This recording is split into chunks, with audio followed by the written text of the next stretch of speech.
Hello, everybody. Thanks for joining us today. We're checking to make sure that we are streaming to all of the appropriate locations.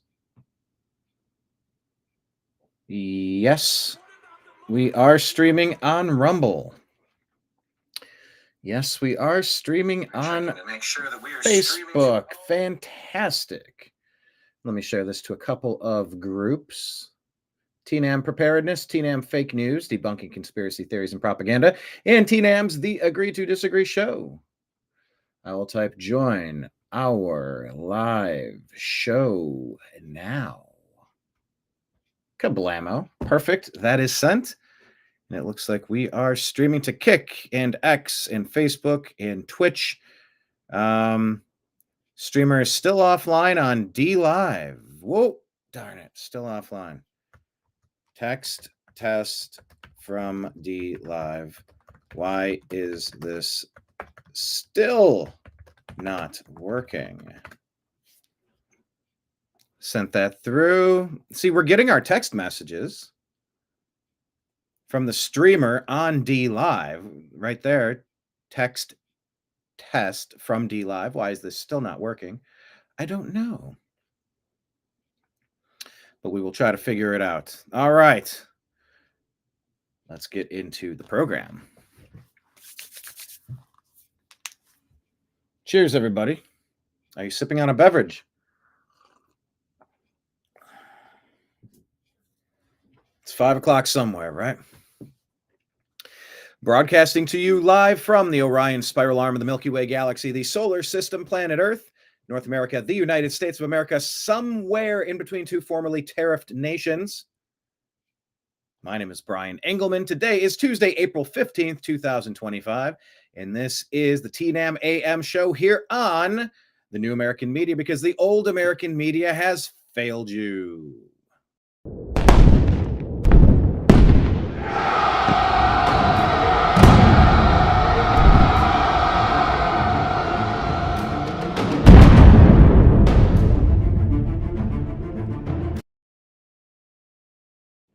On today's program, we're going to discuss Putin's permanent peace proposal.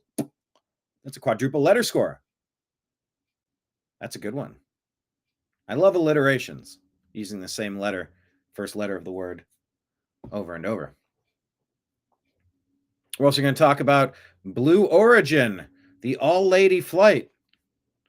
Were you inspired? Did it bring you to near tears? Did it even happen? Oh, I gotta love space, the final frontier. The moon landing. Did we get past the Van Allen belt? How could we have even left? What if there's a firmament like in The Truman Show? What if it's a flat Earth? What about Tartaria? What about Atlantis, Lemuria, Mu? All of the previous civilizations. Oh my gosh. It's one of the best topics on Earth, but we waste our time arguing over politics. But we're going to tell you what's going on in the news. You can make up your mind, make up your political philosophy, and sift through the current events of the day, as you will. Hello, David Bann, and hello, everybody else. However you're watching, please hit like, please hit subscribe. David already chiming in saying that Blue Horizon thing didn't look too real to me. Yeah, the pictures looked like a video game. The area where it landed looked very staged. The spacesuits don't seem like spacesuits. Like, did something launch, but were there people in it? I love a good conspiracy. I love a good theory. So we'll unpack it. Curious to get your thoughts. But yeah, question of the day. Would you kindly type your name or your initials and tell us where you're watching from? I'd like to encourage the conversation to continue on the side of the screen while we cover the news. Yeah, and that's what it was, achieving zero gravity at a certain point. I looked at a graphic and it kind of went up, and it just gave you a little bit of a crest where you had 4 minutes or 6 minutes, a brief amount of time where you could experience weightlessness and then you came back down. So maybe you don't really need, I don't know. I love the conversation about it all. There's a lot of different opinions on it. Well, let's unpack it. All right. Let's jump into the world of news. And we will start. Where is my Instagram? There we go. There we go. What is happening to our...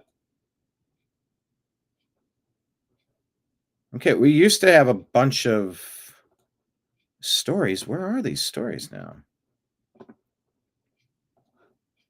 Hang on. We usually just click and then...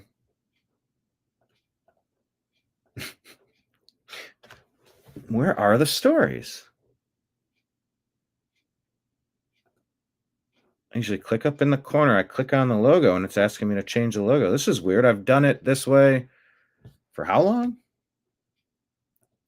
I just clicked the logo. Where the hell are our stories?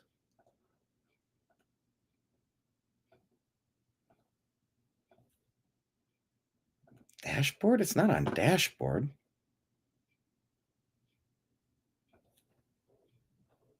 Yeah. This is strange. All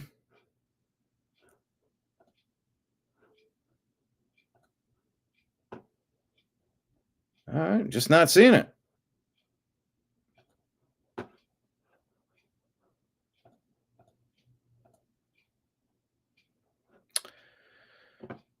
How bizarre.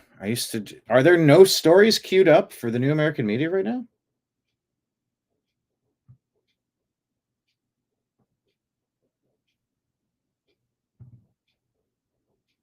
Huh. Let's go through our X feed. You know what? Hold on. I need to find something here.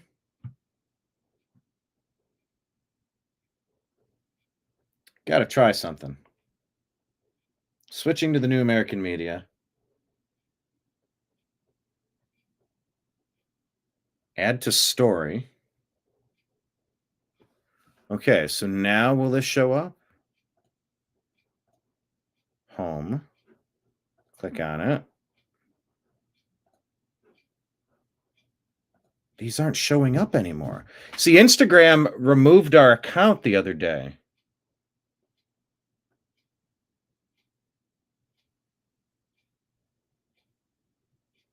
Oh, all right then. It's still not showing. What is happening? Let me try to share a second story. Yeah, this is how I do my show prep. It's the first time this hasn't worked. Well, that's a great thing to find out when I'm trying to do a show.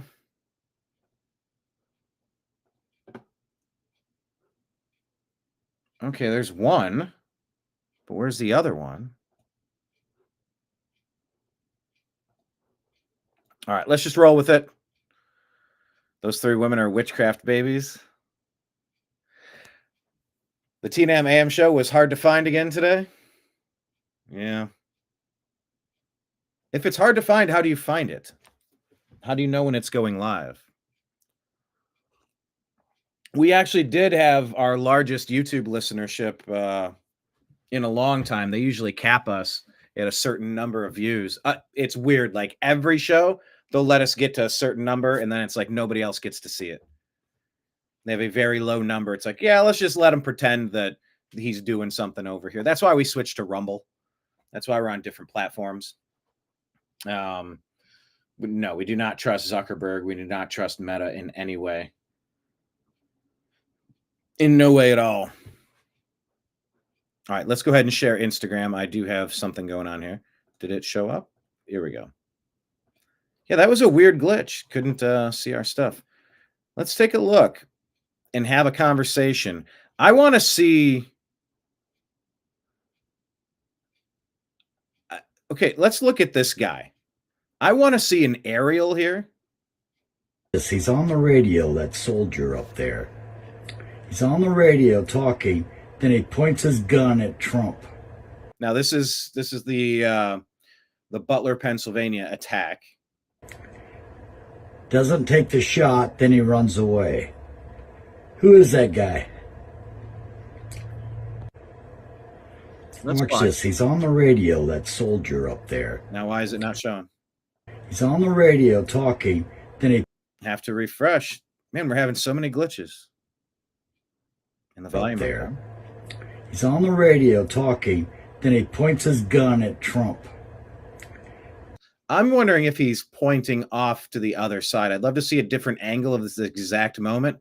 Was he aiming off to the driver's side? Doesn't take the shot, then he runs away. Who is that guy? All right. But I saw that and I wanted you to see that. Have you seen this guy, and have you seen it from any other angles? I'd be curious to find out. All right, let's continue. Yeah, there's more stories. Why are they not loading? Here's another story. Jeez, Facebook. Try it again. As the state short on funds for its Medicaid program known as Medi-Cal, the state expanded the program to cover undocumented immigrants. Illegal aliens, they call undocumented immigrants. Why would California prioritize non-Californians? Governor asked lawmakers to approve another $2.8 billion in loans. How about no? On top of a $3.4 billion loan issued last week.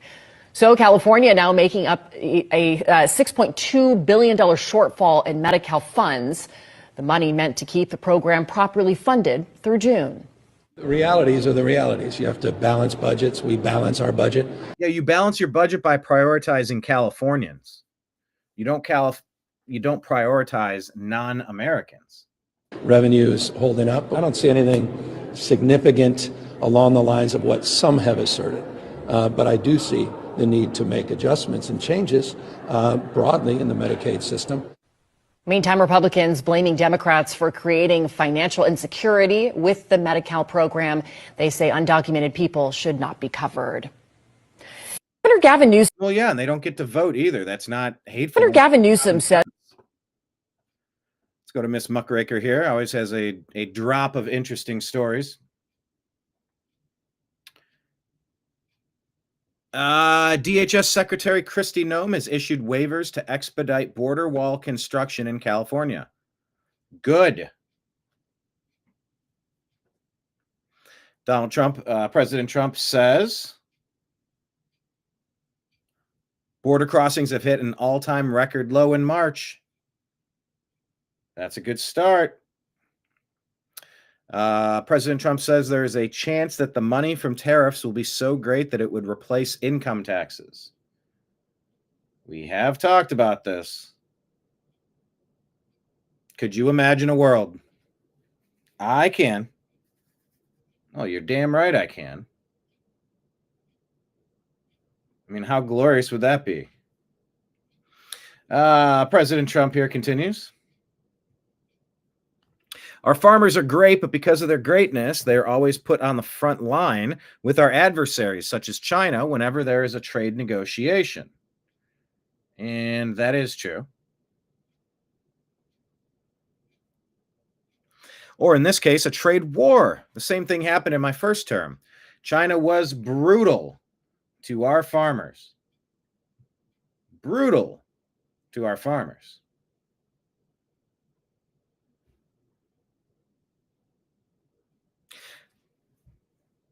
I asked these patriots to just hold on, and a great trade deal was made. Or I asked, actually just says, these patriots. I asked these patriots to just hold on, and a great trade deal was made. I rewarded our farmers with a payment of $28 billion, all through the China deal. It was a great transaction for the USA until crooked Joe Biden came in and didn't enforce it. China largely reneged on the deal, although they behaved during the Trump administration. You've heard that story how many thousands of times? It's just like you would expect at any point. Whenever the school teacher is out and you get a substitute, oh man, all bets are off. When the cat is away, the mice will play. And Joe Biden either works for China or he's too incompetent to do what needs to be done. Either way, China was taking advantage of the United States.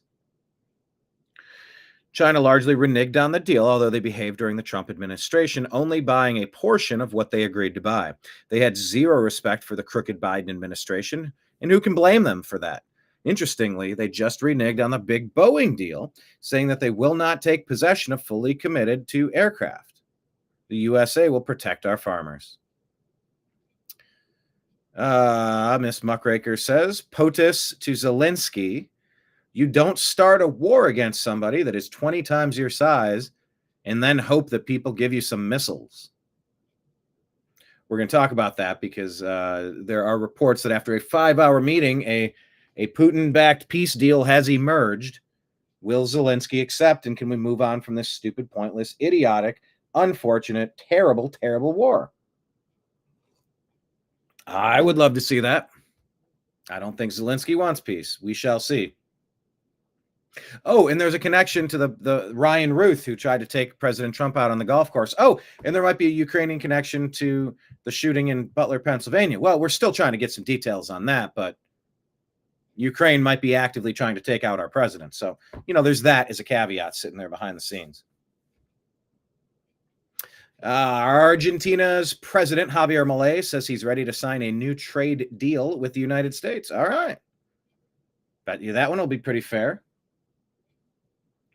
Insurrection Barbie says, since its inception, George Soros's Open Society Foundation has given Democrat NGOs and candidates. How much money? If you were guessing, how much money? Oh, okay. So you said David, you're saying that you don't have a notification. You got to make sure. Actually, I think we talked about it before. Have you clicked the notification bell next to subscribe and then notify? You can notify if some, all, or new or something. If you click the notify bell for all. But once again, that's assuming YouTube wants anybody to see our content, and we absolutely know that is not the case. But just to make sure, if we could double check if the notifications button is selected for all. I get that you're not seeing them. It's not surprising. All right. $32 billion. Since its inception, Soros's Open Society Foundation gave Democrat NGOs and candidates $32 billion. Talk about oligarchy. President Trump said perhaps Harvard should lose its tax-exempt status and be taxed as a political entity if it keeps pushing political, ideological, and terrorist-inspired supporting sickness. Remember, tax-exempt status is totally contingent on acting in the public interest. You can want the war in Israel to wind down. You can also say out loud that Israel was attacked by their neighbor who butchered them at a music concert. Of course there's going to be a reaction. And of course they have every right to be sick of the shit and sick of getting attacked. That's what Ukraine claims. But they were working with Victoria Nuland, Barack Hussein Obama, Joe Biden, pushing weapons right up to the border with Russia, trying to get into NATO. NATO, that is viewed as a direct threat to Russia. I mean, Ukraine, under the Zelensky puppeteering by Victoria Nuland, Joe Biden, Hunter Biden, Burisma, Barack Hussein Obama, the whole ilk of them, John Kerry, Hillary Clinton, like all of these people. You cannot look at Ukraine and claim that they didn't force this into an actionable situation. Will Palestine say the same? Gaza's an open-air prison, they say, and Israel's to blame. Although there are other entrances and exits, but Egypt doesn't want that open on their side, but they get a free pass. So we got a lot of countervailing opinions as to why this happened. I would like, needless killing to stop. Maybe we can get some of that. So anyway, what is in the public interest? Is it a sickness to support Hamas and that ideology? Gateway Pundit reports a pro-Hamas student expecting to become a U.S. citizen is arrested at an interview by immigration officials. There you go.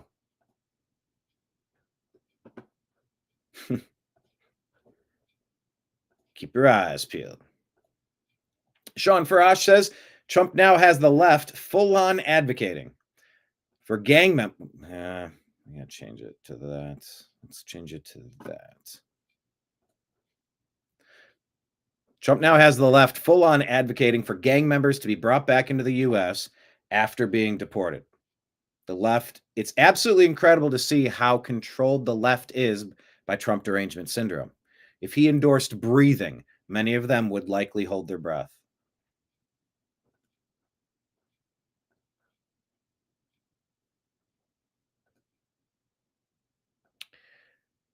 Hey, who are these wonderful people that you're fighting to keep in this country? Well, illegal aliens. And look, we're having a Schrodinger's illegal alien situation going on. The Trump administration is very clearly saying they won the court cases. They're in charge of immigration. This person is, in this one case, this guy, Kilmar, he's got the word kill in his name. Pam Bondi is saying that he's two different courts have determined him to be a gang member. Media calls him a Maryland man, but he's an El Salvador citizen. Well, but he had an asylum claim. Here's a little secret.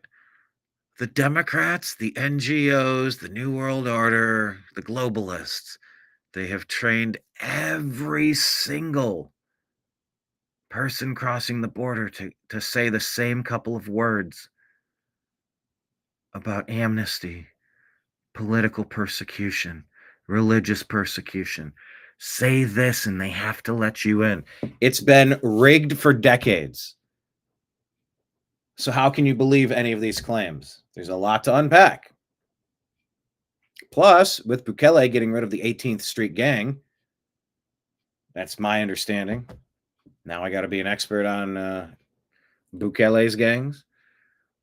But it's one of the safer places to be. So if you were fleeing because it was dangerous, yeah, they've got that gang stuff under control, unless you're a gangbanger, unless you did things there that you're going to be held accountable for, in which case that's not our problem. That is absolutely not our problem. Any teardrop tattoos, any gang tattoos? Well, anybody could have a tattoo. No, I don't think you accidentally get the equivalent of a swastika. I don't really understand tattoo culture. I'm a blank slate. But this story is being reported two completely different ways. Trump won the court cases. He lost the court cases. He has a right to do what he's doing. He doesn't have a right to do what he's doing. He's an El Salvadorian. Didn't I just say it earlier? What is he? Boston man? Maryland man? Florida man? And so we all should have an opportunity in court, but that's for American citizens. And these gangs are domestic terrorists, just like the Democrat Party. I don't know why he's waited so long to declare the Democrats a terrorist organization, because they are. 2020, they burned down America in the Summer of Love because they tried to gin up hatred against President Trump. So they burned America for a whole summer. Remember that? You remember that? We lived through that. That was real. That happened. Feels like 1,000,000 years ago.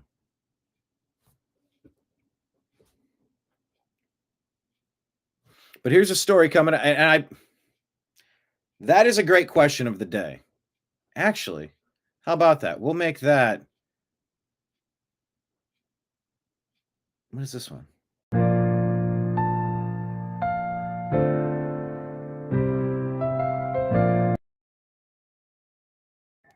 No, that is not what I was. That is not what I was looking for. How about this one?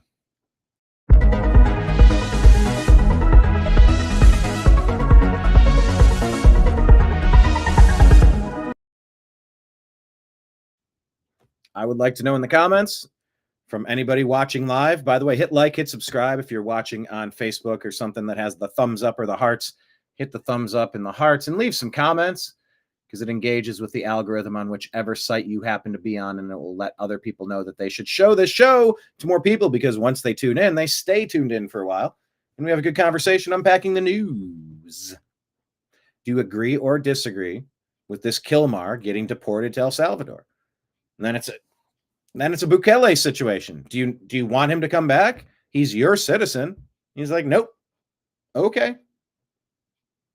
And there's people out there saying this could happen to you. And I could it? Well, Pam Bondi and Marco Rubio and everybody, they're saying, and Stephen Miller, they're all explaining this guy is... Actually, let me switch over to Twitter. I'll switch back to X in a couple moments here. I think I shared a couple of these stories. I'd rather just hear it from them, because I'm being told by some of my civil libertarian friends that this is such a massive issue and big L's from Trump, and that if we allow this, it can happen to us. And I'm like, I'm not a gang member from another nation. Well, what if you're another state? What if you do this and there's a bad Democrat in charge? Couldn't they? I'm like, man, I don't know. What are we supposed to do? Was he here illegally? Yes or no? If so, send him back. Asylum claim. Yeah, everyone claims asylum. That doesn't mean anything. It's like how everything for the past 20 years under Obama, roughly around that time, everything became racist. So nothing was racist, because when you cry wolf all the time, you're the little boy that cries wolf, and then there's no wolves. And then when there actually is a wolf, nobody's listening. Nobody cares, because you've ginned up things that were not true so many times. We've tuned you out. All for power, control, manipulation. Yep, David's saying he should be deported. He's in the country illegally. But if he came into the country with an asylum claim and got a case, then he would technically be here legally, because Biden and Obama have been, and Mayorkas and Garland and all these people,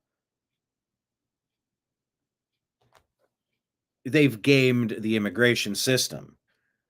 So I'm trying to find out, was he here illegally or was he here legally?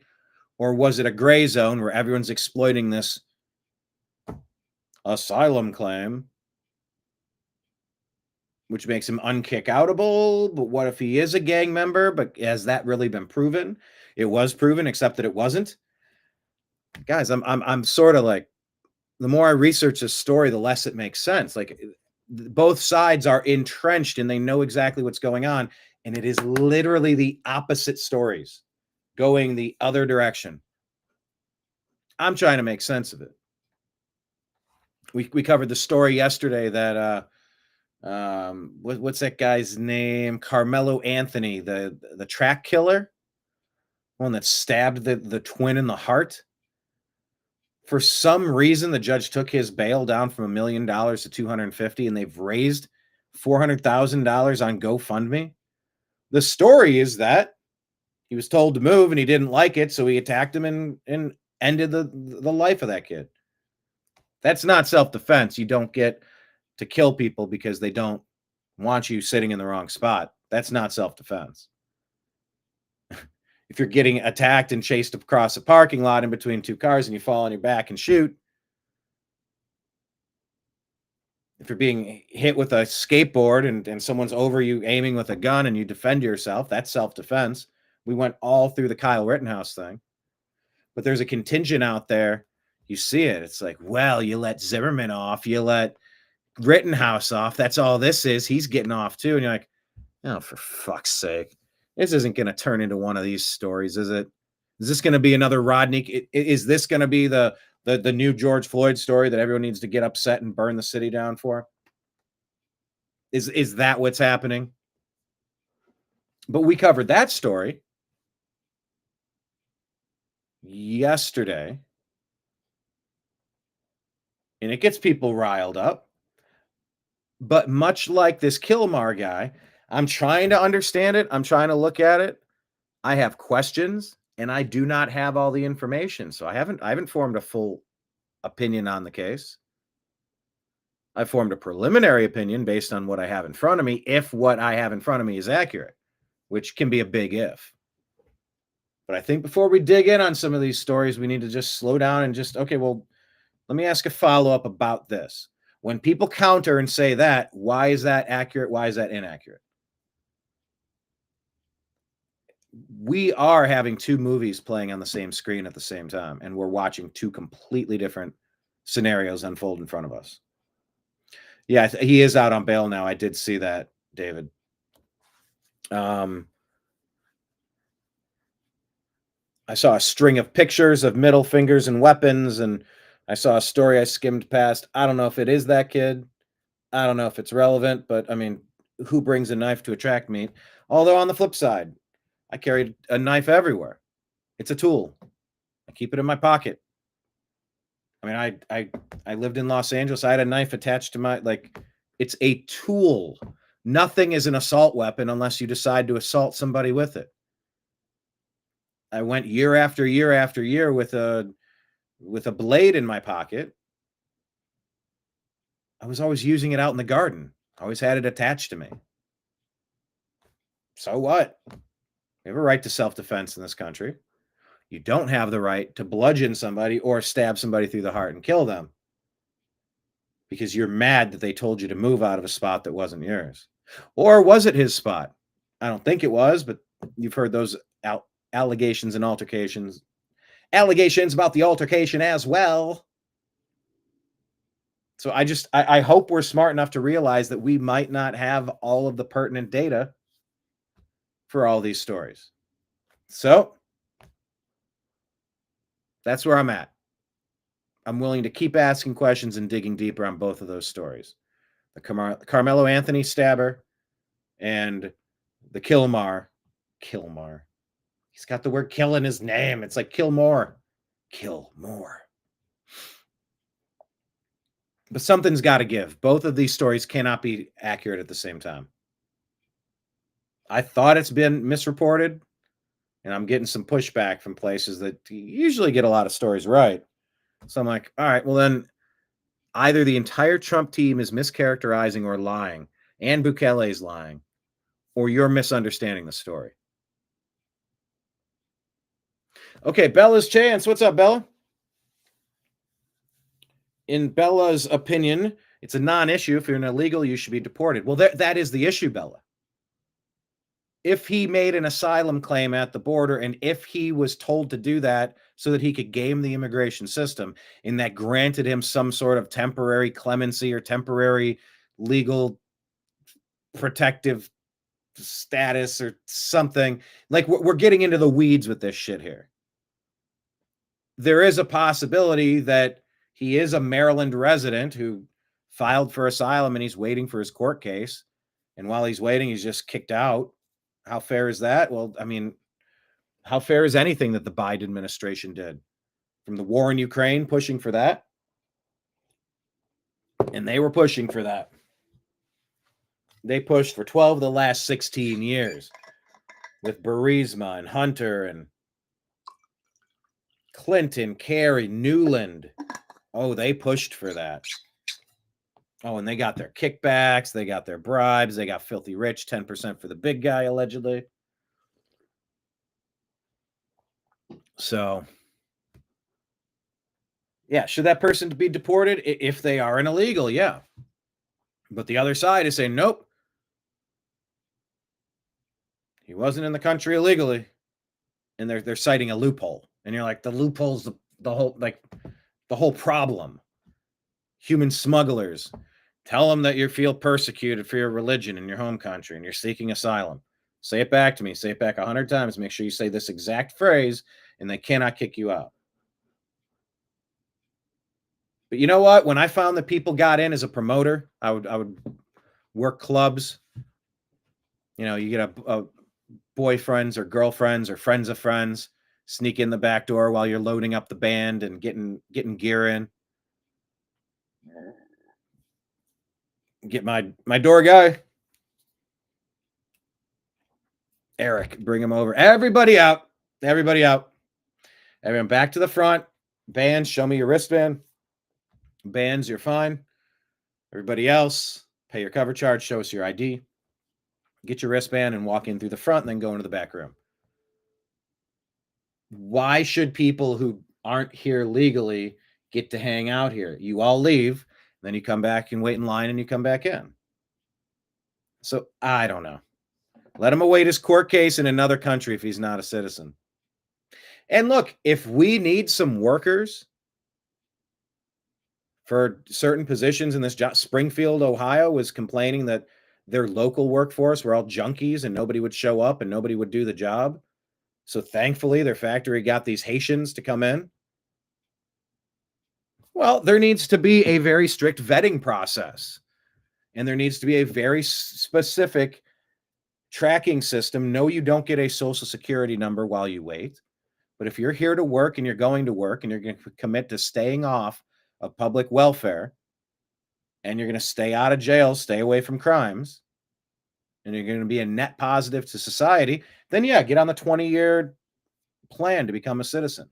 Learn English. Learn a civics test about our First Amendment, our Second Amendment, our Fourth Amendment, the ideals of what this country was founded on. Don't get this Marxist, Leninist training from these school indoctrinators to make you hate this country. We want people that want America to be great. The whole system is a complete mess because it's been exploited by Democrats to fill their big blue cities that hemorrhaged humans during the COVID crisis, because people like me fled Los Angeles and blue cities everywhere because of their totalitarian, lawless, backward bullshit. And so they need 30 million new people to jump in to Boston, to New York, to Chicago, to Los Angeles, to San Francisco. Pick a big city. Or pick a little place you can dump 30,000 people and get a little enclave going. You want little Somalia? You want Ilhan Omar to bring her brand of anti-American sentiment to the United States Congress? That's how you get the squad. Anti-American agenda. Angry, bitter people. By the way, didn't she commit immigration fraud, allegedly marrying her brother? Where's that story? Has that been debunked? Or have we not taken that to court yet? I would like to know for certain, is that story fake or is that story something that needs to be prosecuted? I'd love to know. But yeah, Bella, I get your point. Let him wait his court case in another country if he's not a citizen. Yeah, I'm somewhat sympathetic for people that are going to raise their hand, walk through the front door, say, I would like to work. You get a worker ID number, not a social security number, not eligible for voting. But, you know, if you're doing open jobs that we need done, that's one thing. But if you are an illegal alien gang member, nope, I'm not rolling. I'm not willing to stick my neck out for you. Not willing to do it. And of course, it just comes down to, can you prove that? So it's Schrodinger's illegal alien, everybody. Let's see what Grok says. Explain if Kilmar should have been sent to El Salvadorian prison or not. Explain the best arguments on both sides. Who won the court case that determines jurisdiction in this matter? I'm asking Grok. Let's see what Grok is going to tell me about that. That's the question I'm asking.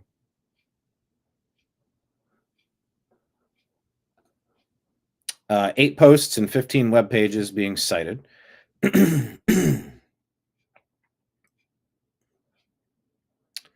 The All right, it's giving me the word the. Good. That was a very helpful exercise. Glad we all did that together, huh? The case revolves around his now they're calling it mistaken deportation. Detained in the notorious Terrorism Confinement Center prison. Complex issues, legal, ethical, jurisdictional questions about immigration policy, due process, international relations. Below, I'll explain whether he should have been sent to the El Salvadorian prison, present the best arguments on both sides, and clarify who won the court case determining jurisdiction.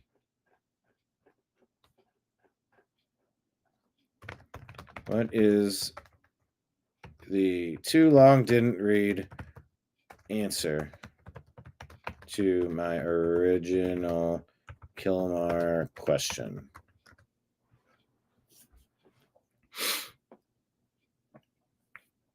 Too long didn't read. Kilmar should not have been sent to El Salvadorian prison because his deportation violated a 2019 court order granting him the withholding of removal, and he had no criminal record.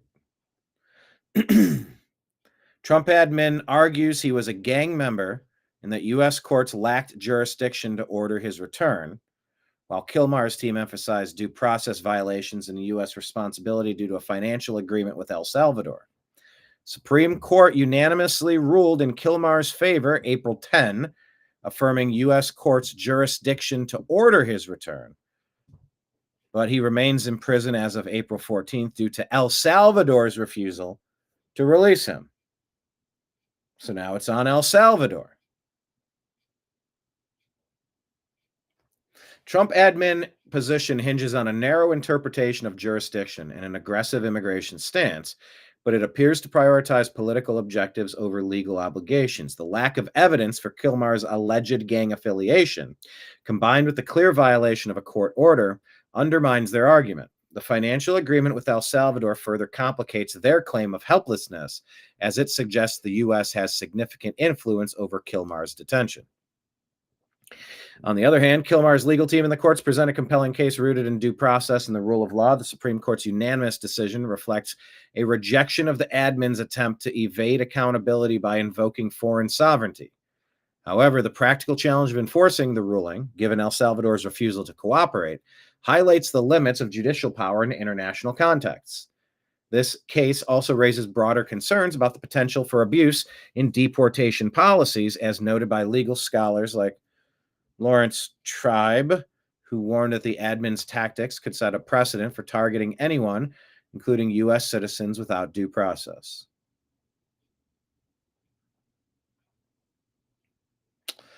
So, the Trump admin alleged that Kilmar was a member of the MS-13 gang, notorious Salvadorian gang, based on a 2019 accusation from local Maryland police and claims of involvement in human trafficking.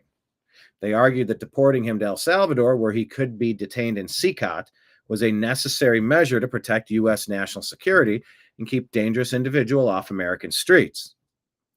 DHS Assistant Secretary Tricia McLaughlin stated, whether he's in El Salvador or a detention facility in the U.S., he will be locked up and off America's streets. Okay. And this reflects the admin's broader policy of using aggressive deportation tactics to target suspected gang members, even if evidence is lacking. The admin argued that once Kilmar was in El Salvadorian custody, U.S. courts lacked jurisdiction to order his return. U.S. Solicitor General D. John Sawyer emphasized that neither a federal district court nor the U.S. government has the authority to compel El Salvador to release Kilmar, as this would infringe on El Salvador's sovereignty. They further contended that the U.S. could not be held responsible for retrieving him, especially under tight judicial deadlines, as negotiations with a foreign government involve complex foreign policy considerations.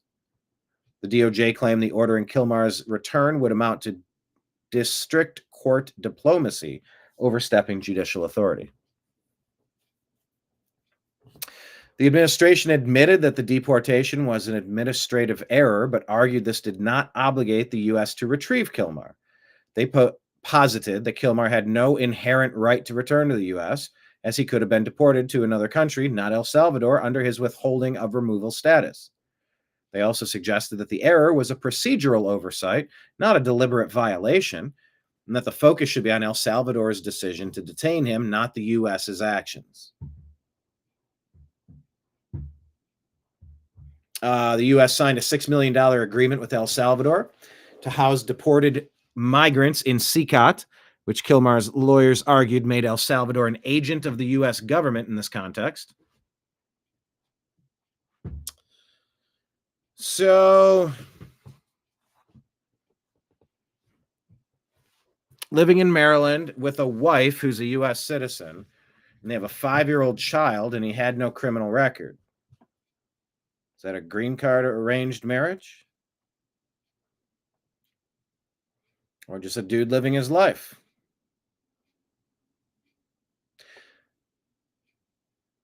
U.S. Judge Paula Zinnes called the deportation wholly lawless and an illegal act that shocks the conscience, emphasizing the government had no legal authority to arrest him, detain him, and no grounds to send him to El Salvador.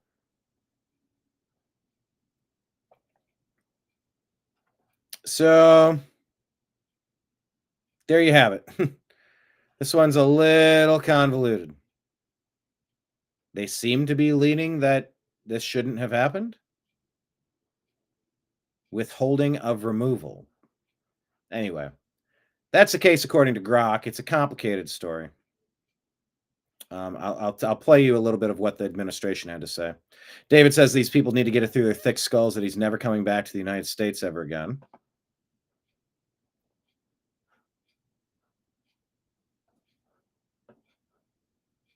I just want to do the right thing. Am I entirely certain what that is? No. I would say I'm not entirely certain of what the right thing is here. So, no. All right. Let me switch over to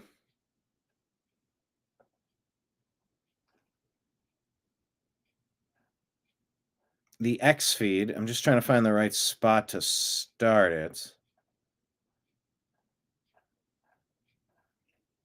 Man, I must have put a lot of stories out.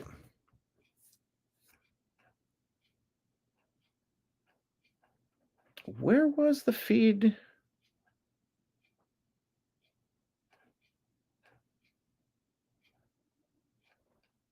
Earthquake. The arson. All right, I guess I'm just going to start here. Let's go ahead and share this tab. There's a lot to sift through here. All right, so allegedly Cody Balmer was named as the man who firebombed Pennsylvania governor's house while he slept and his family slept inside. Democrats have been cheering on for political violence on Stephen Colbert, Jimmy Kimmel, and The Daily Show. Enough is enough already, says Tim Pool.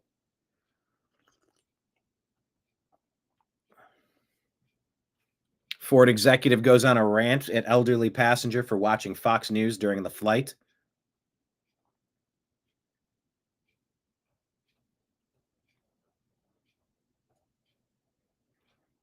He describes seeing an elderly man watching Fox on a flight from San Diego. Deplaning, I noticed he and his wife are getting into the airport wheelchairs to be pushed to the next gate. My filter was malfunctioning. Love to see you supporting DEI. The elderly passenger replied, not me.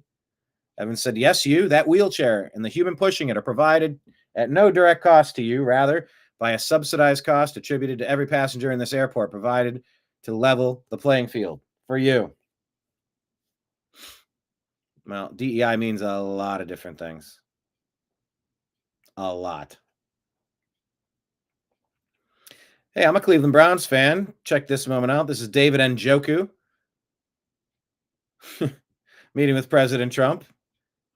The joke here is that David Njoku urges Trump to sign an executive order to fix the Browns quarterback.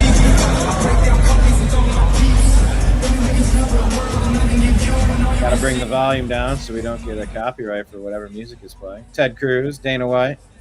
Yeah, David Njoku is a physical specimen. He's a tight end for the Cleveland Browns.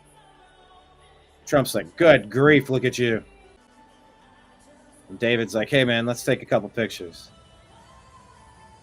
Good on you, David Njoku, in your fancy self. With President Trump. I'm not sure who else is there. I thought that was cool as a Browns fan. The NFL draft is coming up. Yeah, this was the video I showed you earlier. I'll just one more time. We said lots of questions. Can we see this from another angle to see if the depth perception is off here? Watch this. He's on the radio, that soldier up there. This guy. He's on the radio talking. Then he points his gun at Trump. Doesn't take the shot. Then he runs away. Who is that guy? So I'm not entirely certain. If any of you know, please leave it in the comments. What do we know about that guy? Do we have different angles? Was he clearly aiming at something other than that vehicle and President Trump inside of it? There was a 5.2 earthquake yesterday hitting Southern California near San Diego. I believe that is Spanish for a whale's such and such. Haven't heard of too much damage from it. You kind of want these medium earthquakes to get out so that you don't hold it, and then by the time you do, it's 10 times as strong. Little hiccups instead of one really aggressive burp. Americana at Brand Memes. Picture of Beyonce here. And it says, this is me getting a loud earthquake alert and then not feeling it. Yeah, that would happen. It'll go, eh. Your phone just barks at you.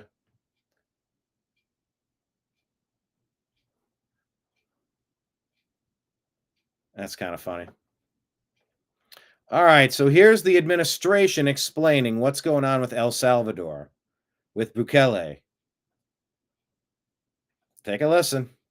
¿Usted lo liberaría, Presidente Bukele? Can President Bukele weigh in on this? Do you plan to return him? Well, I'm supposed to suggesting that I smuggle a terrorist into the United States, right? It's always how can I return him to the United States? Like, I smuggle him into the United States, or what do I do? Of course, I'm not going to do it. It's like, the question is preposterous. How can I smuggle a terrorist into the United States? I don't have the power to return him to the United States. But you can release him inside El Salvador. Yeah, but I'm not releasing, we're not very fond of releasing terrorists into our country. We just turned the murder capital of the world into the safest country of the Western Hemisphere, and you want us to go back into the releasing criminals so we can go back to being the murder capital of the world? No, that's not going to happen. Well, they'd love to have a criminal, released into our country. There's a fascination. They would love it. Yeah. They're sick. These are sick people. ¿Usted lo liberaría, Presidente Bukele? Can President Bukele weigh in on this? Do you plan to So return the him? Sorry, I got to mute it. The back and forth then is that he's not a criminal. That's the complaint. And then how did he get wrapped up in all that? That's the contradiction there. Taking turns about this MS-13 member who was deported to El Salvador. Pam Bondi, Stephen Miller, Marco Rubio, Nayib Bukele, all, and just the right wing is presenting this in a way that is very different from what Grok is saying and what my other sources are telling me is accurate in this case. First and foremost, he was illegally in our country. He had been illegal. And this very first case, this very first assertion that he's in the country illegally, that's being disputed. Legally in our country. And in 2019, two courts, an immigration court and an appellate immigration court, ruled that he was a member of MS-13. Now, the follow-up to the MS-13 ruling from these two courts. These were claims, according to my friend. I'm just going to read this. I said, so he wasn't proven to be in MS-13 twice? Here, let me switch the... There we go. So I'm having my conversation with my buddy, and I said, so he wasn't proven to be in MS-13 twice? Yes or no? He says, no. Again, this was a claim that was made in a criminal trial that was dropped. And the person who claimed it said he was in a chapter that wasn't where he lived. In my example, this is like if someone claimed you were in XYZ group of a different city. It's absurd. I said, or he was in a gang and then he was exonerated. And he said, we don't have exoneration in this country. When someone's charge is dropped, that's it. Yes, his criminal charge from whatever case included this claim was dropped. So the closest thing to exoneration that exists in our legal system. I mean, that doesn't mean it wasn't true. It just means it wasn't followed up on. I said, or he was in a gang, but an informant was involved, so he should get out of jail free. He said, no, the point is, claims require evidence. And the only evidence of this claim was an unreliable informant whose claim was easily contradicted. See above. I said, this dude has permanent gang tattoos on his skin? Because I've heard that reported. And he said, no, he doesn't, as far as anyone knows. The government has never presented any evidence that he has any kind of gang tattoo, but this person was stripped naked, obviously, by the government. I would strongly suggest that if he had gang tattoos, they would have presented that evidence. So if there is, we don't know it. Okay, so you're saying the informer was an MS-13 gang member.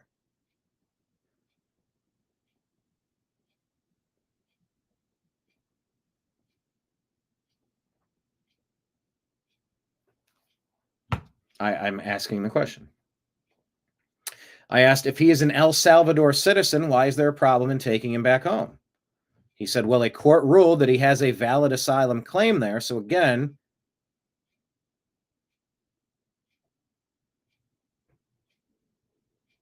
that ends with due process.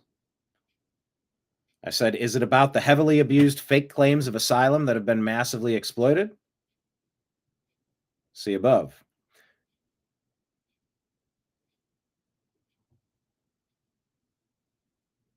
Seriously, though, it's safe for him to go back anyway. Because the rival gang, they've been snatched up. They're in the jails. This person says apparently not, because he's currently indefinitely detained with some of what you would agree are terrorist gang members. I asked if the informer was an MS-13 gang member, and he said that's a good question. I don't actually know the answer to.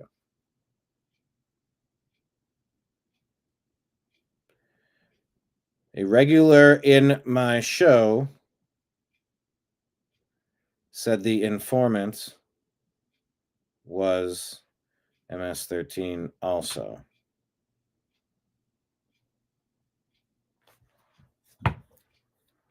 Anyway, we've given it, we're giving the story room to breathe because we're trying to determine what's right and what's wrong.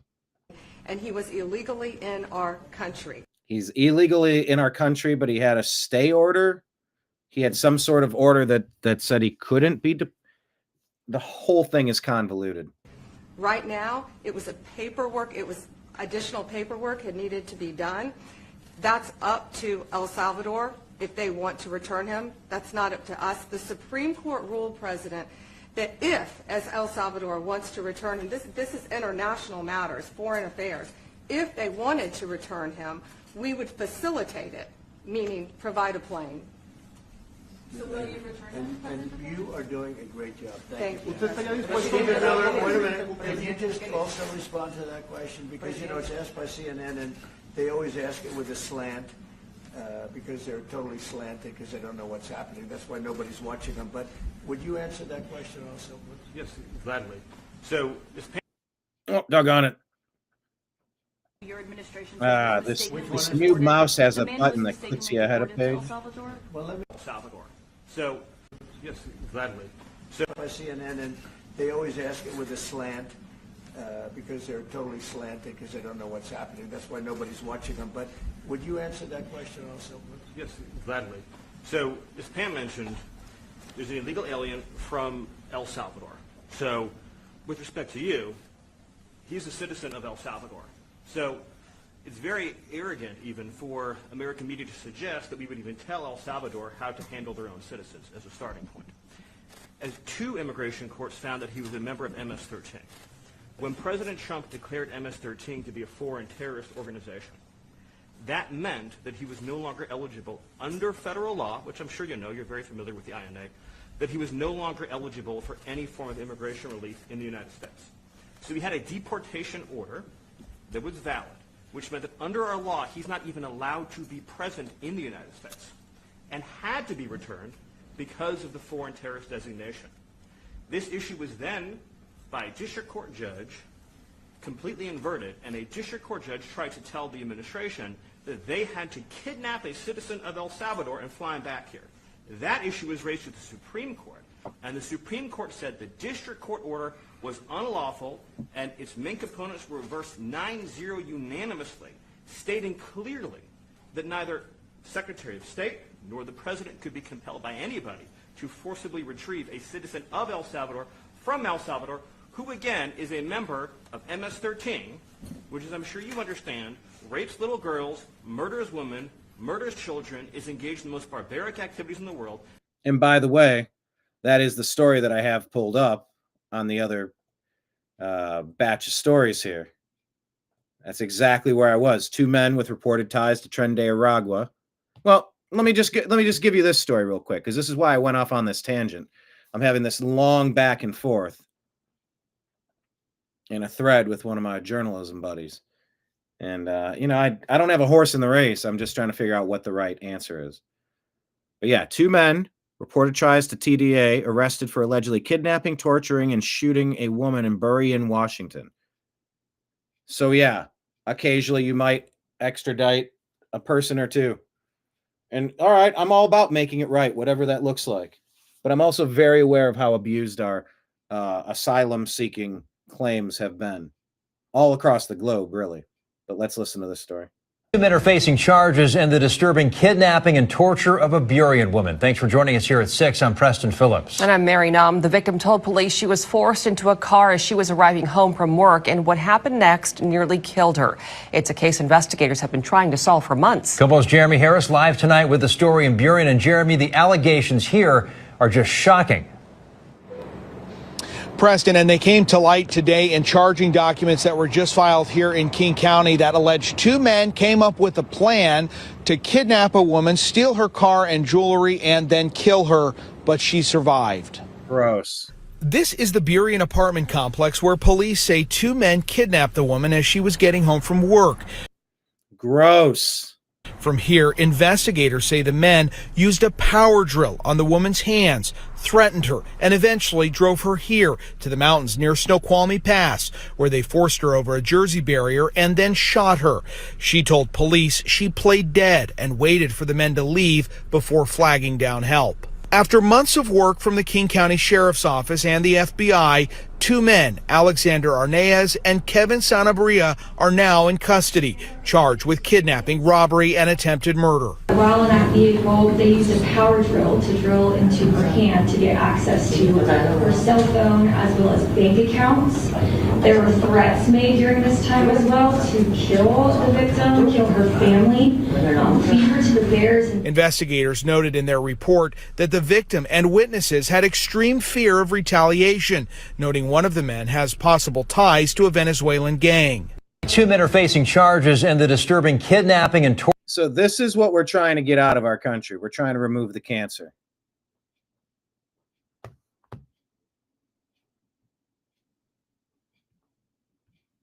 So, maybe you have to crack a couple eggs to make an omelet, is what they say. I'm all about making things right, but we've got our work cut out for us.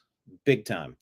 Red Pill Truth says these are indisputable facts about what the media calls a Maryland father. He's an illegal alien. He's a citizen of El Salvador. He has a deportation order from 2019. Actually, that's a key point. Does Kilmar have an active deportation order from 2019? I'm digging in, trying to learn.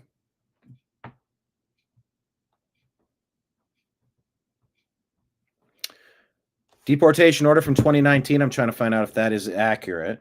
Member of a criminal gang that is a foreign terrorist organization. Has that been proven?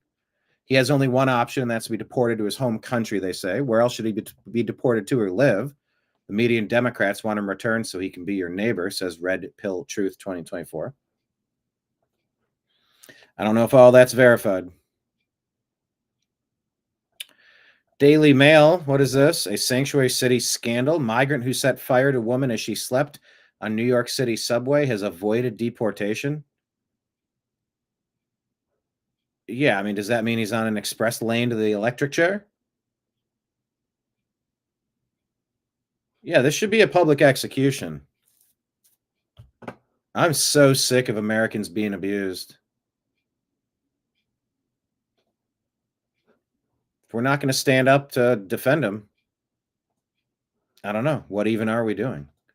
All right, let's go back to Stephen Miller here. I'll reset it here. Rapes little girls, murders women, murders children, is engaged in the most barbaric activities in the world.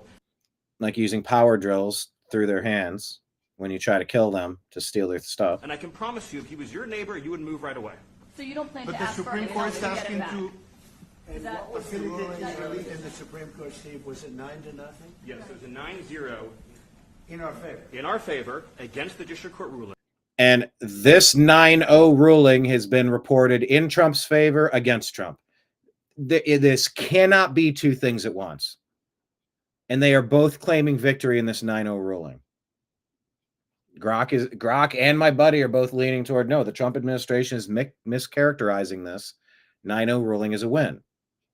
But they are fully committed to it. What is the deal? Saying that no district court has the power to compel the foreign policy function of the United States. It says no district court has the power to compel the president of the United States. As Pam said, the ruling solely stated that if this individual at El Salvador's sole discretion was sent back to our country, that we could deport him a second time. Well, No version of this legally ends up with him ever living here because he is a citizen of El Salvador. That is the president of El Salvador. Your questions about it, per the court, can only be directed to him. I asked ¿Usted lo President liberaría, Bukele, Presidente what is Bukele? can President Bukele weigh in on this? Do you plan to return him? And I think I played you that second part of the clip about will they return him with Bukele. All right.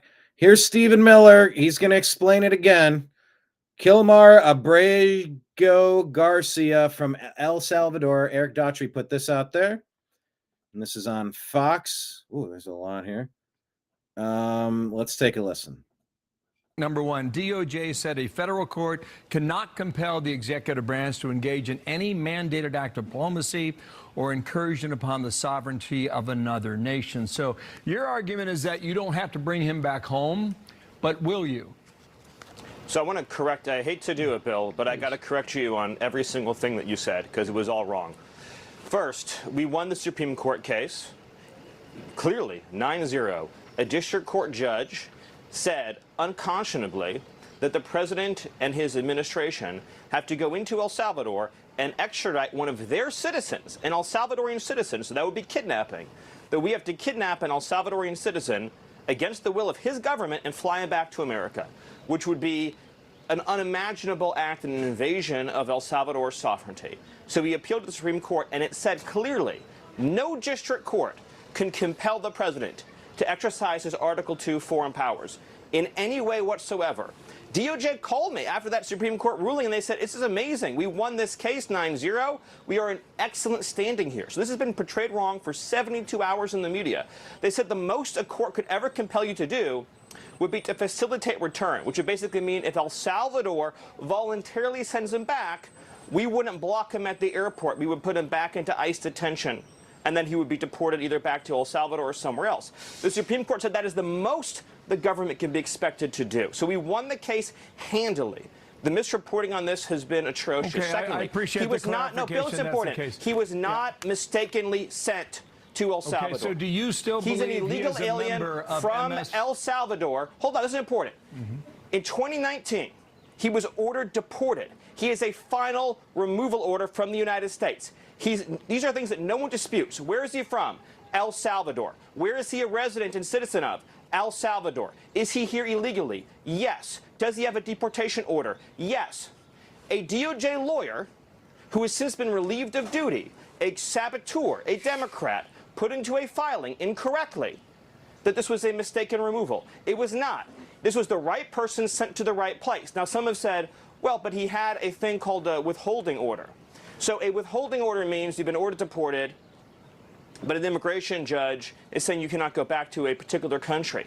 Here's the thing. If you are a member of a foreign terrorist organization, you cannot have a withholding order. Since he's in MS-13, there is no withholding order. Furthermore, the gang that he is accused of being persecuted by doesn't exist anymore in El Salvador. The 18th Street gang is gone. So you have an illegal alien from El Salvador. Bill, where are we supposed to send the illegal alien from El Salvador? You haven't even to what allowed me country? to ask you a question. Are you convinced he is still a member of MS-13? That was your original charge. Yes. But here's the thing, Bill. Yes, but here, not only am I convinced of it, not only is El Salvador convinced of it, Bill, he's an illegal alien from El Salvador with the deportation order. So his only options in life, Bill, his only options in life are to be deported to El Salvador or to be deported to some other country. And that's the question. Is he an illegal alien? Or was he here on some sort of random, potentially exploited amnesty thing? That's it. He has a deportation order. So, Bill, you tell me, what country should we deport him to? Tell me, please. Tell me. So Marco Rubio on Sunday morning said this. On Saturday night, another 10 criminals from the... All right, so it cuts off there. Yeah, this is getting heated. How do you feel about voter ID, by the way? Kazin D. Asiedu has some thoughts on voter ID. Do y'all remember when Trump said that the 2020 election was stolen? And then came January 6th? Does anyone, left or right, want to go through that again? Yeah, me neither. So doesn't it make sense to close any loopholes in the system before we're back in that chaos? Doesn't it make sense to make the system as trustworthy as possible? So why isn't every congressperson supporting voter ID requirements? On April 10th, the House passed the SAVE Act, which requires proof of citizenship for voter registration. It barely passed. Every Republican voted for it. 4 Democrats voted for it. 208 Democrats voted against it. That means 98% of Democrats voted against the bill. And yet, 84% of Americans support voter ID. So why did these congresspeople vote against it? Well, here's an argument. The reason Democrats don't want voter ID is because they make it much more difficult for elderly people, people that don't travel, don't have a passport, poor people, that don't have cars, don't have driver's licenses. So it's sort of a vestige of, I think, post-slavery laws where Black people had to prove their right to vote. It also affects women that are married. Maybe your passport reflects something that's different on your birth certificate or on your driver's license. So really the bottom line is voter suppression. Okay, but consider this. It costs $10 to $30 to get a valid ID. If it's that much of a problem, can't we just subsidize IDs for low-income people like Georgia and North Carolina do? Married women needing to update their documents? Yep, that is inconvenient. Senior citizens needing to go to the DMV because their driver's license expired and they no longer drive? Yep, that's inconvenient too. Over 1.2 million Black people and 500,000 Hispanic eligible voters living more than 10 miles from an ID office? Yeah, that's inconvenient too. And you know what's more inconvenient than all of this? Half the country claiming that the election is stolen every 4 to 8 years. The other half of the country insisting it wasn't stolen, but refusing to close the loophole through which it theoretically could be stolen. It doesn't help that just last week, DOJ revealed that there was an unknown number of Social Security numbers tied to illegal immigrants that voted in 2024. You know, we were in Social Security looking for fraud, waste, and abuse. And to do that, we actually looked at the enumeration system, the system by which people get numbers in America. And we found that there were just about 5+ million of them that came to the country as illegals, were giving various forms of parole or allowed in the country, and then got through an automatic system, Social Security numbers, so they get into our benefit systems. And we tracked that through and found that they were on the benefit programs. And just because we were curious, we then looked to see if they were on the voter rolls. And getting benefits. They've always argued, no, illegal aliens aren't getting benefits. Wrong. No, they're not voting. Wrong. And we found in a handful of cooperative states that there were thousands of them on the voter rolls and that many of them had voted. Look, every decision has trade-offs. Of course there are cons to voter ID, but the pros massively outweigh the cons. If the Democratic leaders are so concerned about these cons, just make it easier to get an ID. And how about we just be real and acknowledge that every citizen has the right to vote, and exercising that right is a little inconvenient for everyone. But we're responsible adults and we can handle it. So can we stop treating every inconvenience like it's a massive injustice? But to speculate here, regardless of what specific reasons Democrats have for opposing this bill, I just think they'll oppose what the Republicans do no matter what. And this is an exhausting feature of the two-party system. It was absurd when the Republicans did it, and it's absurd now that the Democrats are. But the good news is, more of the country identifies as independent now than ever. And the less that we, the people, tolerate this childish behavior, the more that we can start getting adults in office who are more loyal to the people than their party. So when it's time to vote next year in the midterm elections, remember this, because if a politician cares less about the will of the people than being the opposition, you should vote them out of their position. There you go. Yeah, so you got voter ID and you got the real ID. The whole real ID conversation is a strange one. This is the New American Media reaching out to Team YouTube, asking once again to define with a timestamp what caused our YouTube strike, our first hard strike in 14 years, 1,800 videos.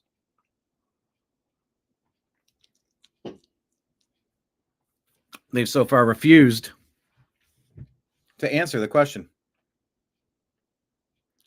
Now, what is this? Sir Rickster, what is he saying about Minneapolis?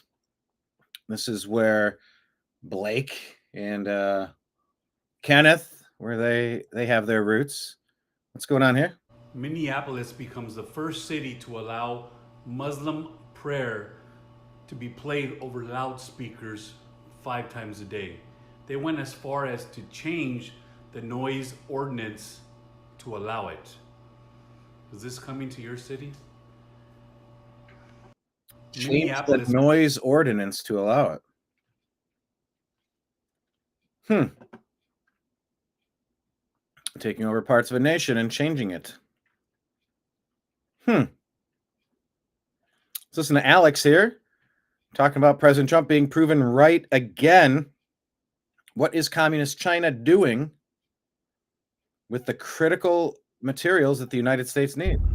Yesterday, Trump's whole point about China and why we've got to be independent from them was made absolutely crystal clear to be correct. And that is the fact that China just banned all exports of rare earth minerals that China controls to the United States. Now, this is so important. I harp on this for a decade, and people don't understand how important it is. 97% of rare earth minerals that go into all the computer chips, all the electronics in the world are controlled by China. Now, how is it that the United States and Europe and all these other big countries and companies that are in them never got involved in that, starting in the 2000s, just pulled out of it? Well, that was a strategic, non-official deal with the Communist Chinese. They were going to be given global dominance in rare earth minerals and manufacturing, but they were not to expand their military operations past 12 miles off their coast. They were not to go into Taiwan. They were not to go into the South China Sea. Now, the grabbing islands of the Philippines are in Africa, Latin America, Middle East, everywhere. They're encircling Vietnam, grabbing their oil rigs, taking their coastal waters. And so, you talk about strategic. Every missile, every drone, every fighter aircraft, every computer system has that. Has to have the rare earth minerals. And they just said, nope, no more rare earth minerals to you. So not only are 90% of our drugs made over there, the list goes on and on, 97% of rare earth minerals. Now that's shifted under Trump a little bit to about 95, but he never really got it going. But now he's moving heavily to do that. We have massive rare earth minerals throughout the United States, but they use environmental regulations to never allow any of their extractions.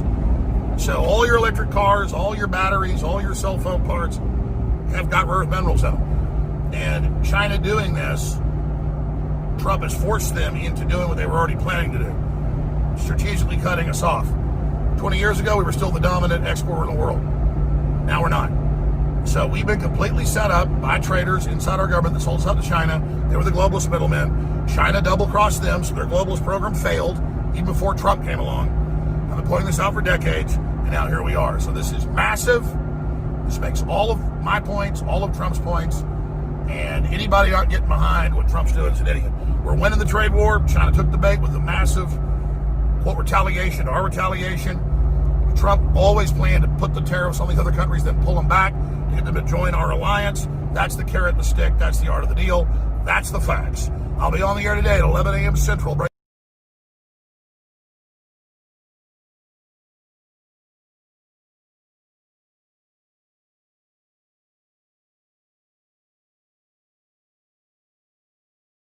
Gentlemen, the return, guys, do you know the difference between a deportation order and a withholding order? Do you know the difference?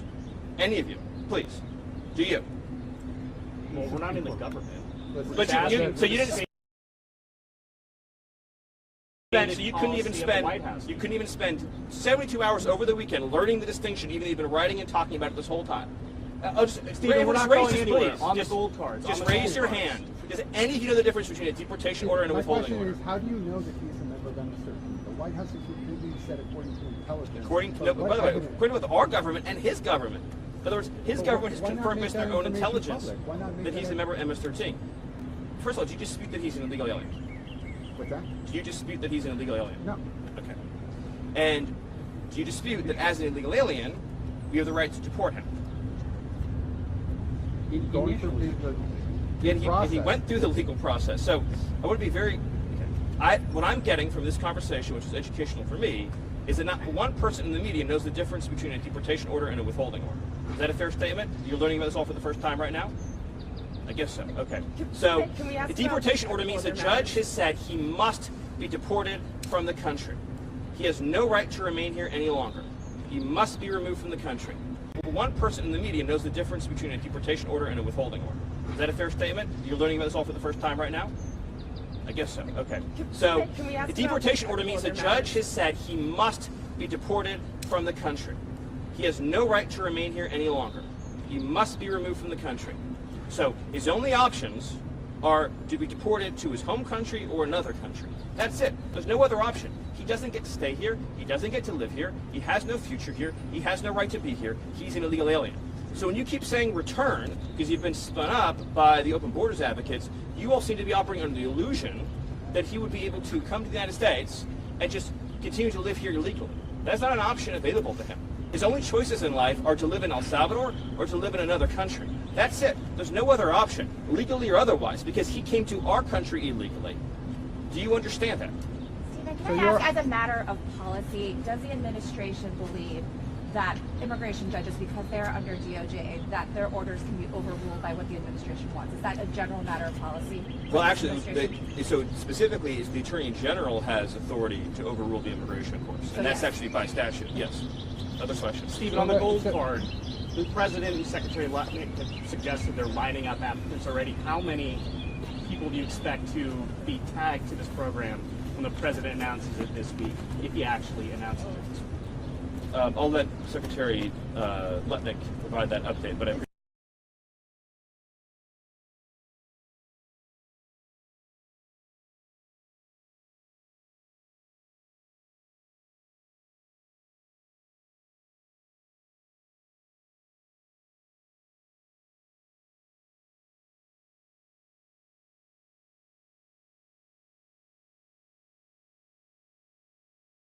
really quickly, General, what should happen to Ukraine? Clearly, this guy had connection. Ryan Ralph had connections to Ukraine. He'd been to Ukraine. He's been recruiting fighters. He knows the generals there. He knows the war fighters there.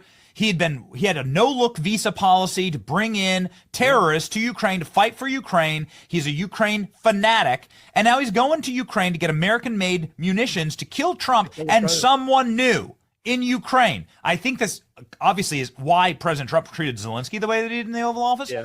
But what should happen to Ukraine if it's found that they were at the very least complicit in the potential killing of Trump? Yeah, so my guess right now, and I'm speculating a little bit here, but that what the FBI is doing, there's a couple other organizations, but mainly the FBI is doing now, is they're going and pulling that thread.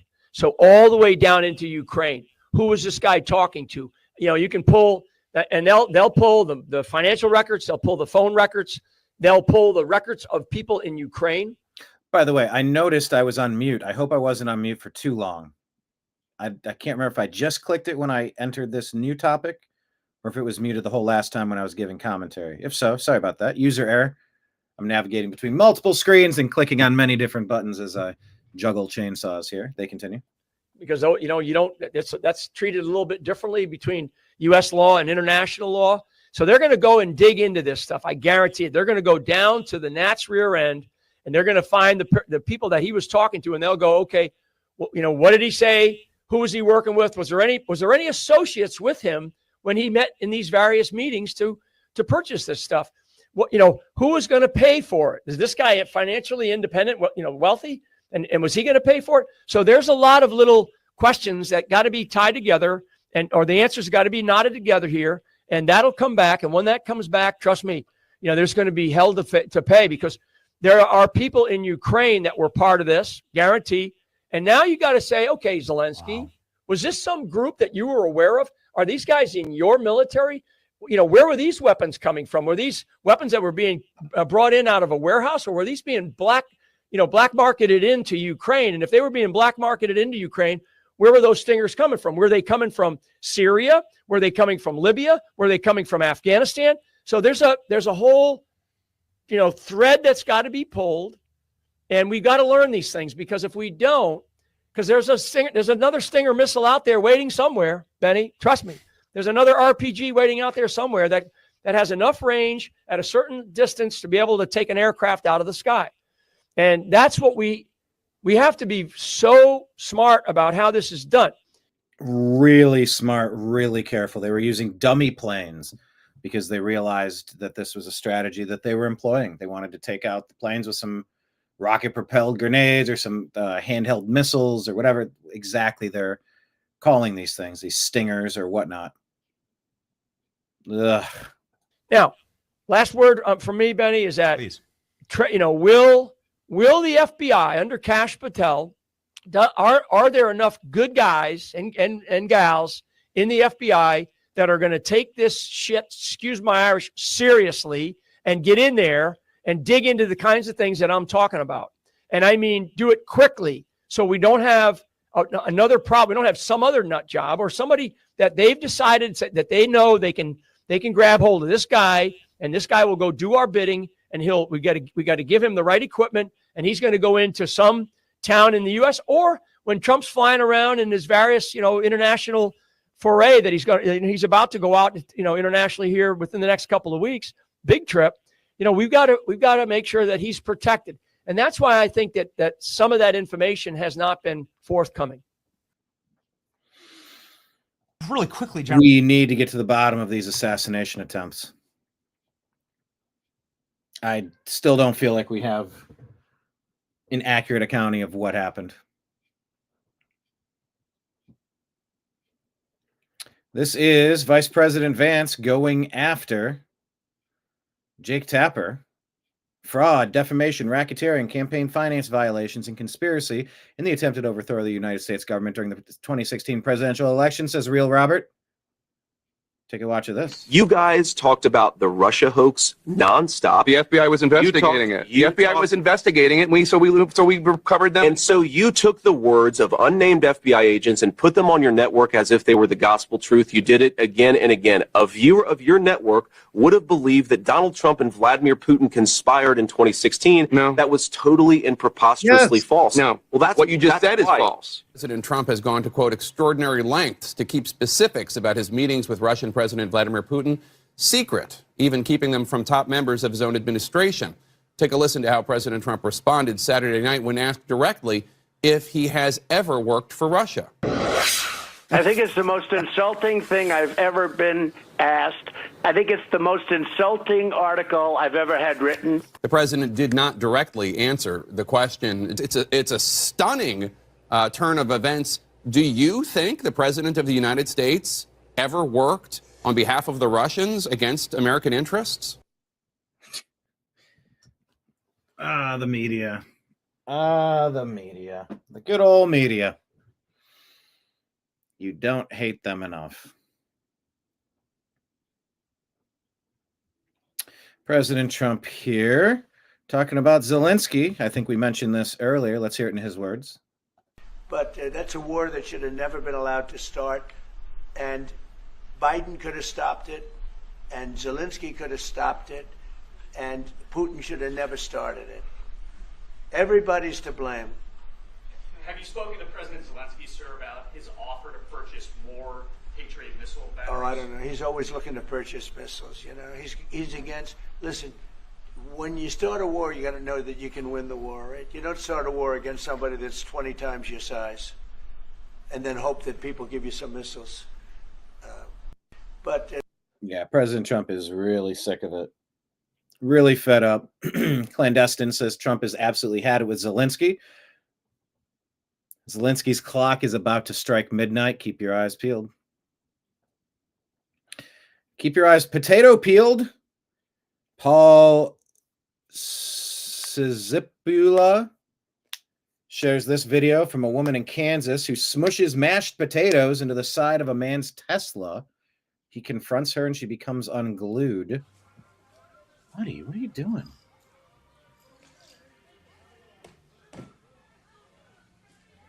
Jeez. Put mashed potatoes on the side of my car here.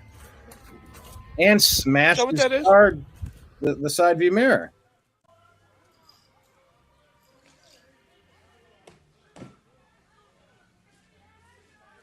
What a weirdo. Put mashed potatoes on the side of my car here. Is that what that is? Did you or didn't you? Because I've got cameras up there facing you.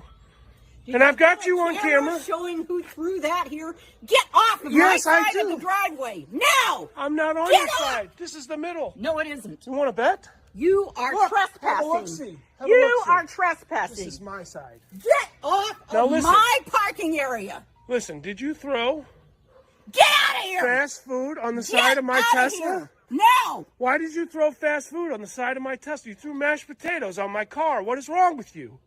You're going to go to jail. You vandalized my $130,000 car. Oh, God. Get out of here, Mark. You're an asshole.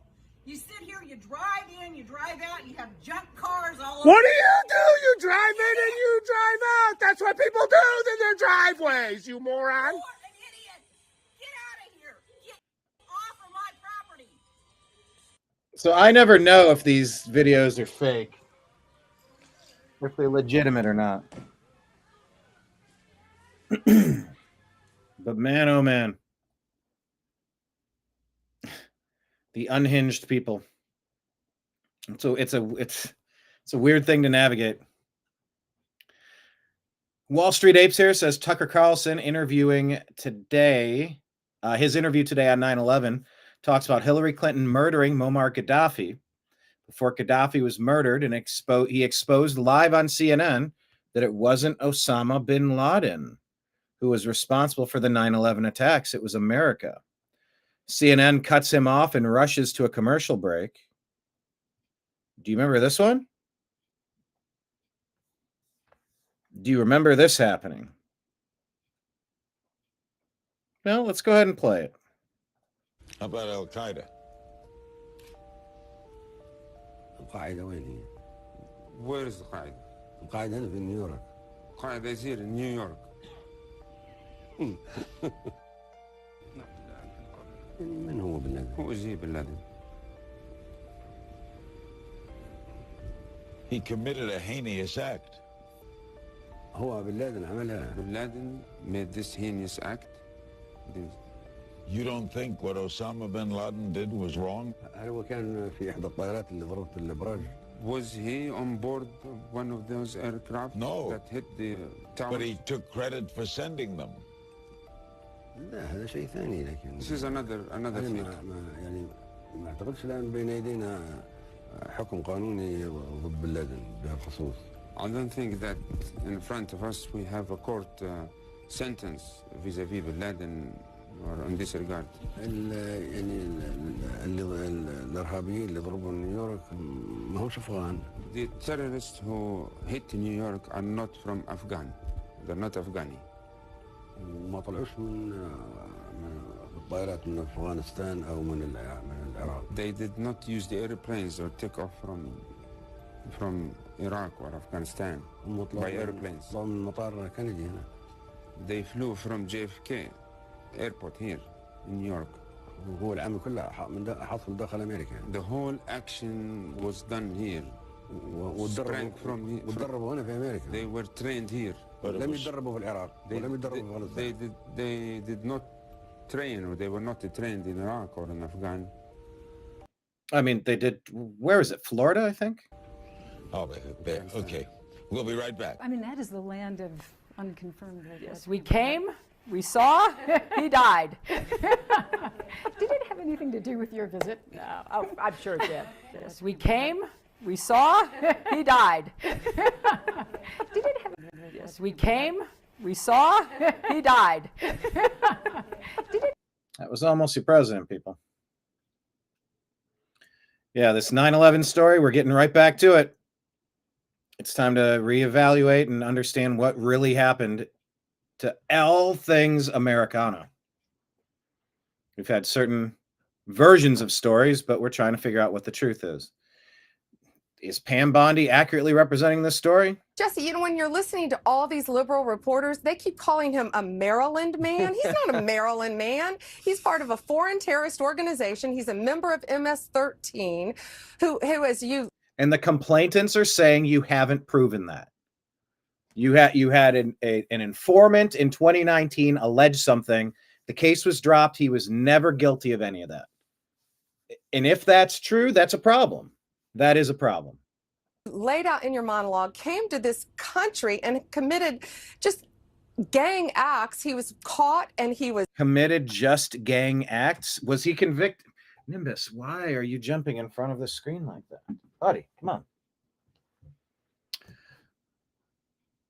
Committed like gang acts. Well, was that proven? Can you cite the case that he was found guilty of? 2 judges, an immigration judge and an appellate judge. Gang acts, he was caught. There you go. Just gang acts, he was country and committed just gang acts. He was caught and he was 2 judges, an immigration judge and an appellate judge, ruled that he was an MS-13 member as well as ICE's testimony. Yet his attorneys are saying he's not affiliated with the gang. They're wrong and he has no right to be there. But for an extra step in paperwork, just like you said, he would go right back to El Salvador, which is his home country where he belongs. And President Bukele does not want to give him back to the United States, nor do we want him back. Right, so that's it. Jesse, you know, when this story just will not go away. We need to get to the bottom of it. Lay out the evidence, show the proof. The other side is saying we don't have the proof. They're saying these things happened. We'll show it. Nimbus, come on, stop jumping onto the desk, please. So yeah, Austin Metcalf and his twin brother were attending the UIL 5A championship track meet in Frisco when a fellow competitor named Carmelo Anthony pulled out a knife, stabbed Austin in the heart. He died in his twin brother's arms, and now a judge released the murderer to house arrest, requiring him to ask permission before leaving his house. Judge Tucker in Collin County lowered his bond to $250,000 from $1 million. Is this the same guy? Throwing up what appear to maybe be gang signs, throwing up to be a middle finger. Was that lighting something on fire? Looking pretty demonic there. Is this the same kid? Holding up this gun. Holy shit, trigger discipline. Is his finger actually on the trigger as well?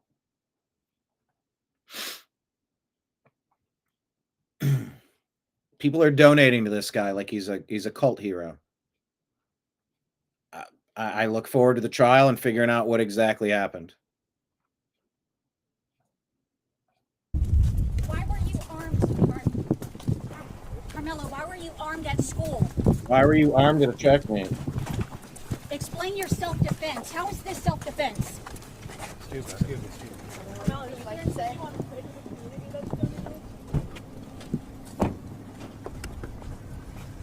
So there you go. He's released instead of in jail. Now here's a disturbing video.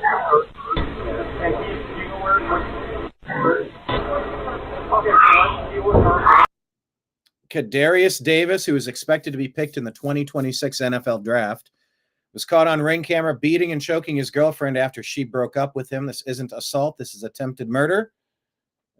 Difficult to watch video, but you know, it's a new story.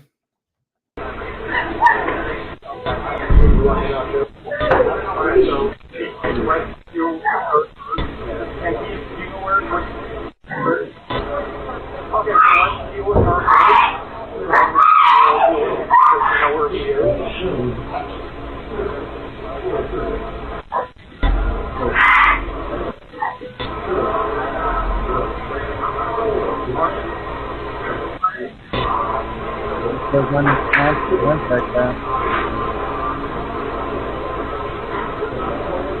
me, ma'am. Hi, how are you? Walk straight to the police department. You gotta come outside with me, okay? Yeah, they want you to leave the property. Talking and he leaves her there. You okay? Now she's up.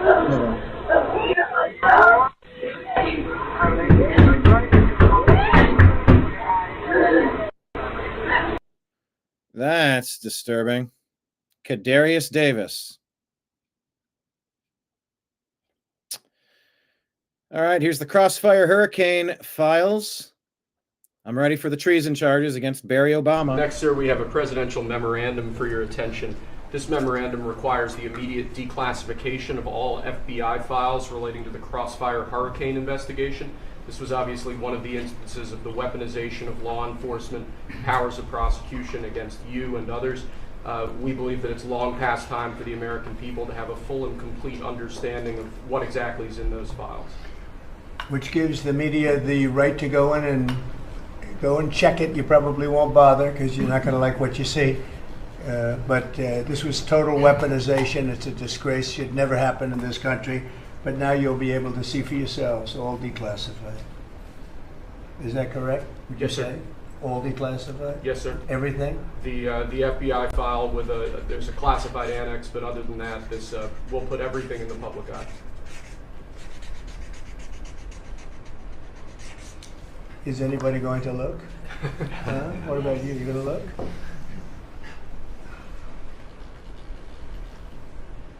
And frankly, the FBI should be ashamed of themselves, and so should the Department of Justice, and so should Biden. Okay? So should Biden.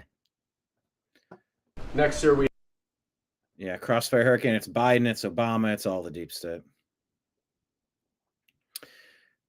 Here you go. Phil Mitchell reporting. If you wonder why Walmart is locking up their merchandise in blue cities. Come on, man. Why are people allowing back again, bro?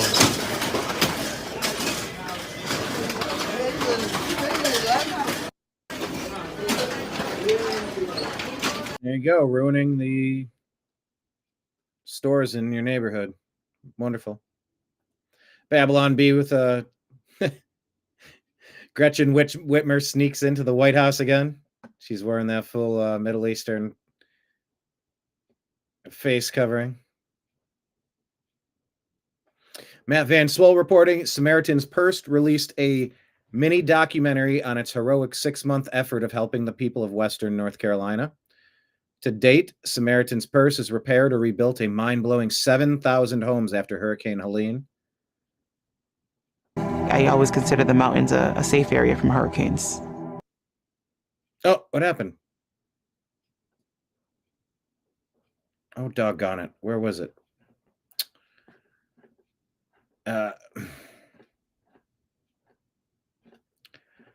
Click the wrong direction. Oh, good grief.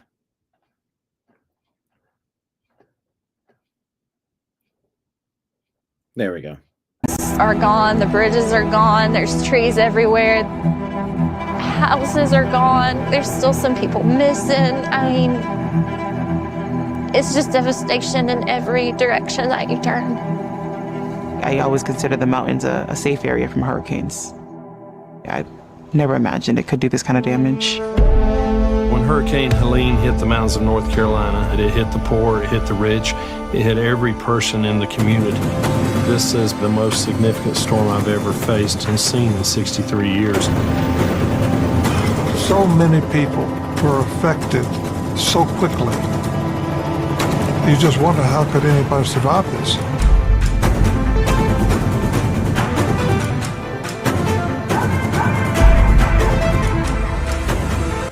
People are cut off. Power grids down, the vote system's out. We're taking generators, we're taking fuel, we're taking heaters, blankets, medicines. We're taking them to these remote areas where people still don't have electricity, where roads are still cut off. Every American wants to help, and I own this helicopter. What better use than to be up here helping Samaritans first? What we see now is probably the largest civilian air operation put together in history. It's crazy. People are moving everywhere to get supplies onto the choppers as quick as possible. Food, water, generators, fuel, emergency medical supplies. We're getting this stuff out all over western North Carolina and East Tennessee.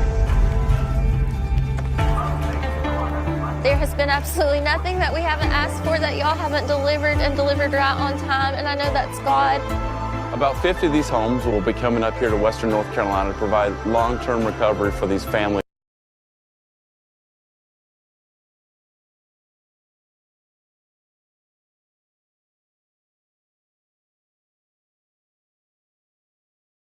Who are in need. We're grateful that Samaritans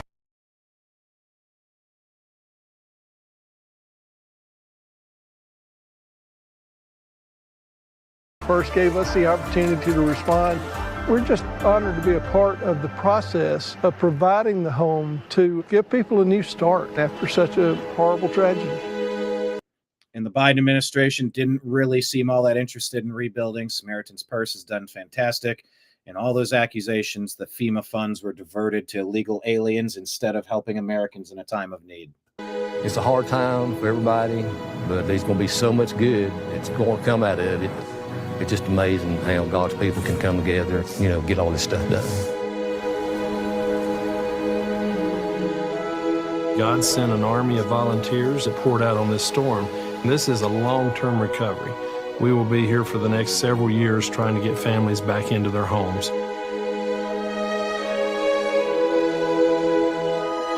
When I saw those orange shirts come onto the property, everything they did was just amazing. Anyway, watch the rest of it. That's a good mini documentary. Joe Rogan having a conversation about how drug trials work. Oh, this is where I have to put countervailing views on the screen for on health and election countervailing views. Go to cdc.gov, who.int, and cisa.gov/rumor control.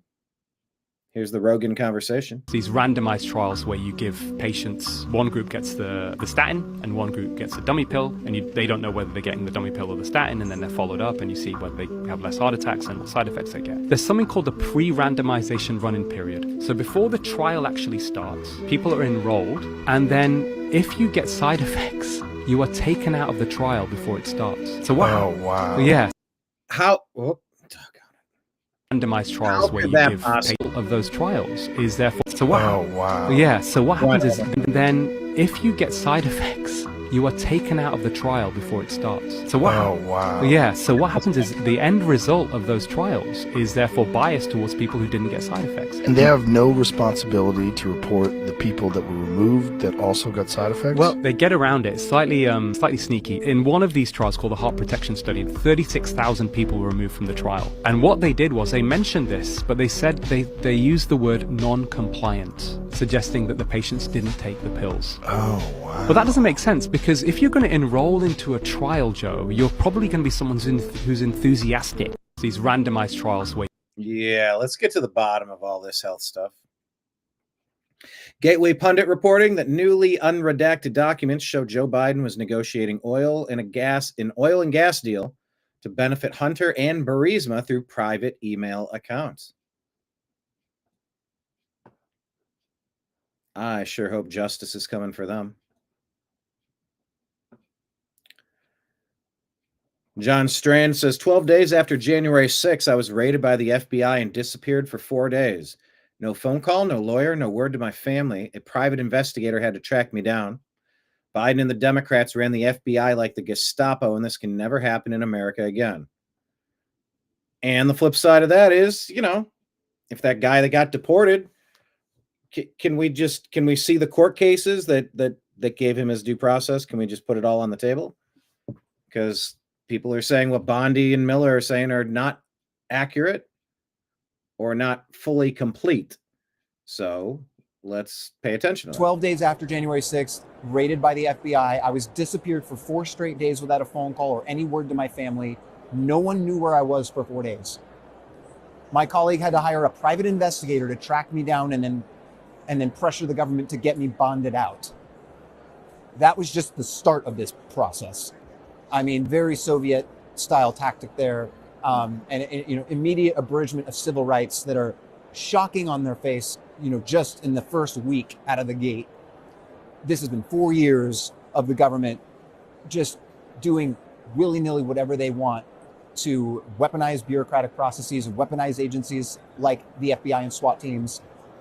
It has been nothing short of a war. 12 days after January 6th. So keep that in mind.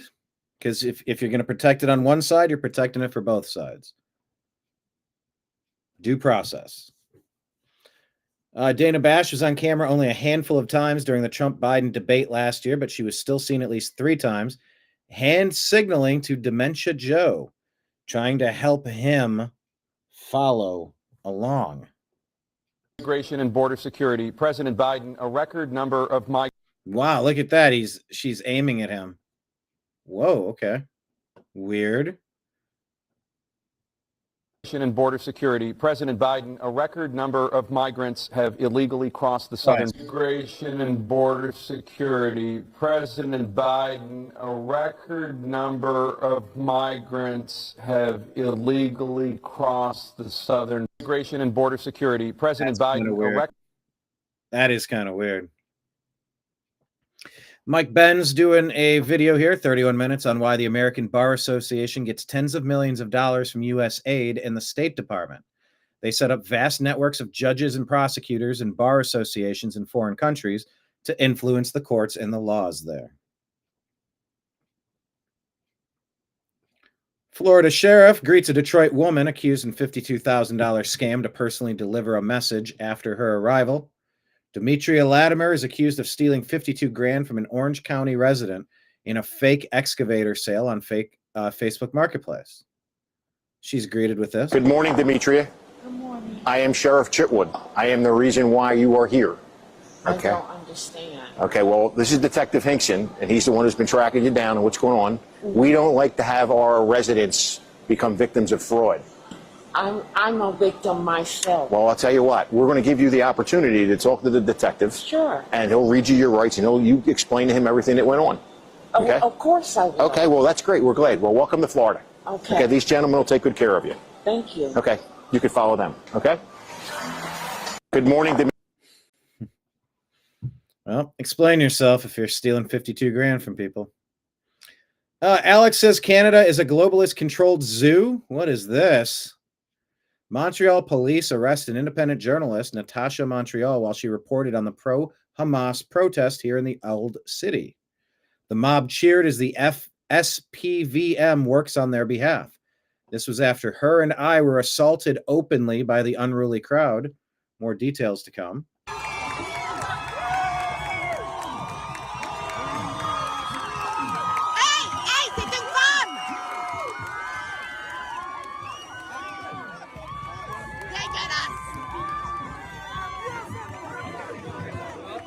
And she was assaulted, not a man after her. Look at this. Canada has been invaded. All of these flags. Arresting a journalist. I might not have all the info here, but I tend to side on behalf of the journalists most of the time. Mais voyons donc! Mais voyons, vous êtes malade! A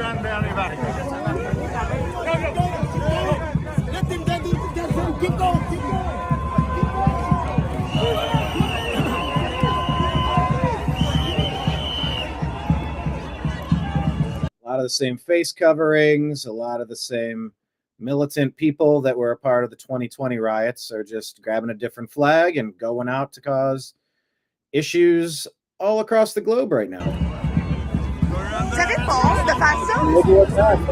Hey, c'est une femme, là! Infiltrate, overthrow. C'est une journaliste indépendante. Qu'est-ce que vous faites là? Encore fait de bois de fait. On va le voir sa caméra de bord, monsieur.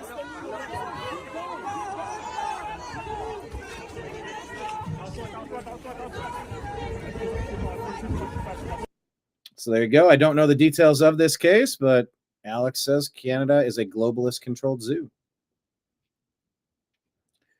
This is just a reminder when Paul Ryan removed Devin Nunes as the chairman of the Intel Committee because he went to the White House early on and warned Trump that he was being overthrown. Yet Adam Schiff remained chairman for another 5 years until 2023 when he was finally removed by Speaker McCarthy. Play. For his integrity. And first of all, Devin Nunes has earned my trust over many years for his integrity and his dedication to the critical work that the intelligence community does to keep Americans safe.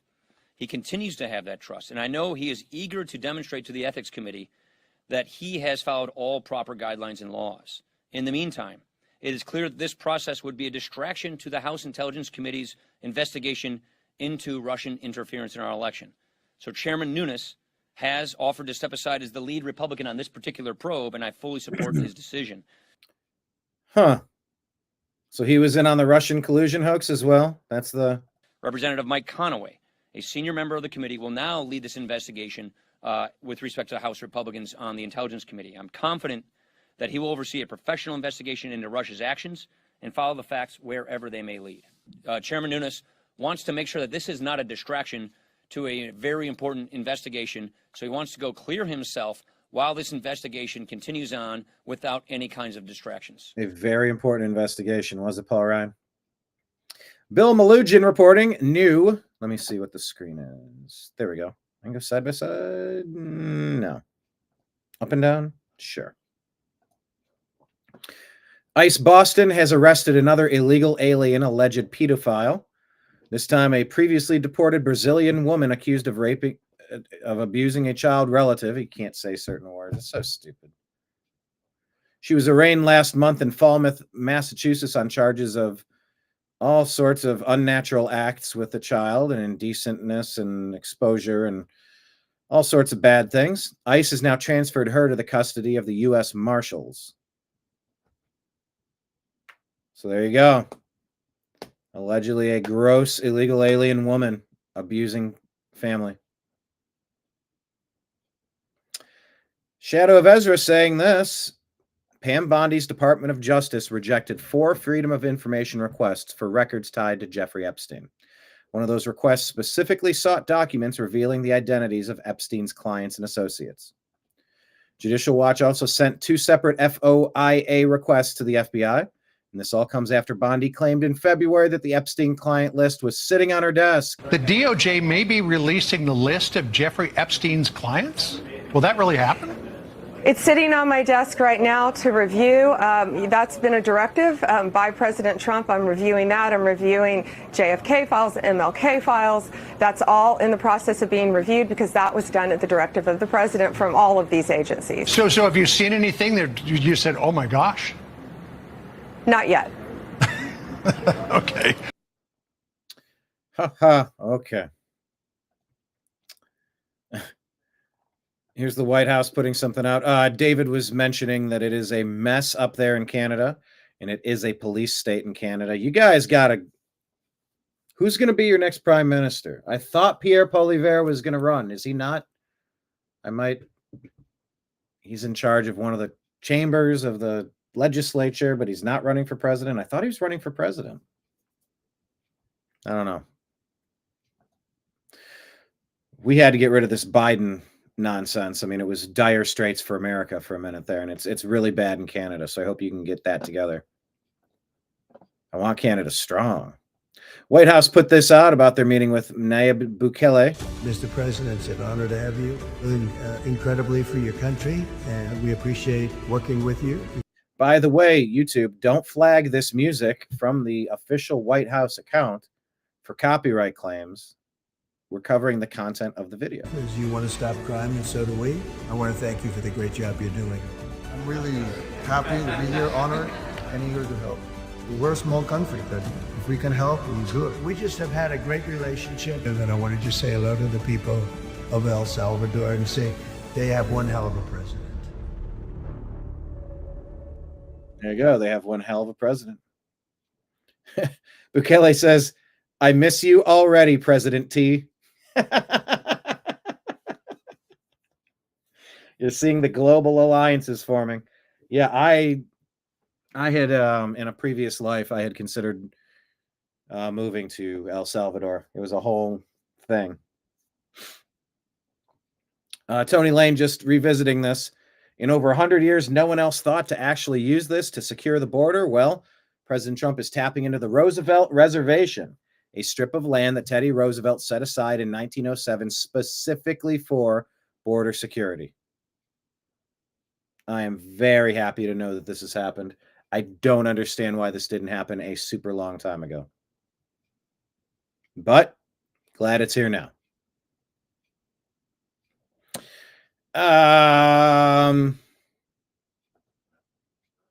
Let me put the countervailing views in cdc.gov, who.int, cisa.gov/rumor control. Dana White talking about health. I mean, he runs a sports league. He's allowed to have an opinion on health, I would think. Go get your countervailing views that disagree with everything he says. Here he goes. I will never talk to a doctor about my general health ever again. If I break my arm, I'm going to go see a doctor. If I need surgery, I'm going to go see a doctor. My general health, never again. None of them know what they're talking about. They're all full of shit. All they know is to put you on pills and put you on medicine. That's all they know. None of these doctors know anything about human biology. Everything they've learned is about medicine. Right. I've had some bad experiences with doctors over the past decade. People I would never go back to. Right? Getting you on medication. Yeah, man. Oh, this feels weird? Take this medication. Oh, that doesn't feel right? Take this medication. Finally, you're on 3-4 different medications that have 10 different side effects and mess you up in 10 different ways. And that's what I was feeling. I'm on no medication now. I was on thyroid, I was on cholesterol, and I was on high blood pressure medicine. And now I'm on none of that. And my blood work has never been better. I've never felt better. And, you know, I am not the same person I was a year and a half ago. Do you feel like you saved your life? 100%. We got to make America healthy again. DC Drano here reminds us Jenna Griswold put Gold Star mom Tina Peters in jail for exposing election fraud in Colorado. Then Jenna released all the voting machine passwords and tried to hide it for months. Now she's running to be attorney general so that her crimes will be swept under the rug. Hey, ask Perplexity. Is it a felony to release election machine passwords in Colorado?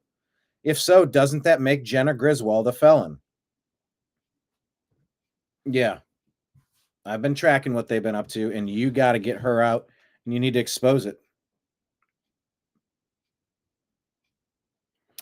This is more of that conversation about why Hillary had to have Gaddafi offed.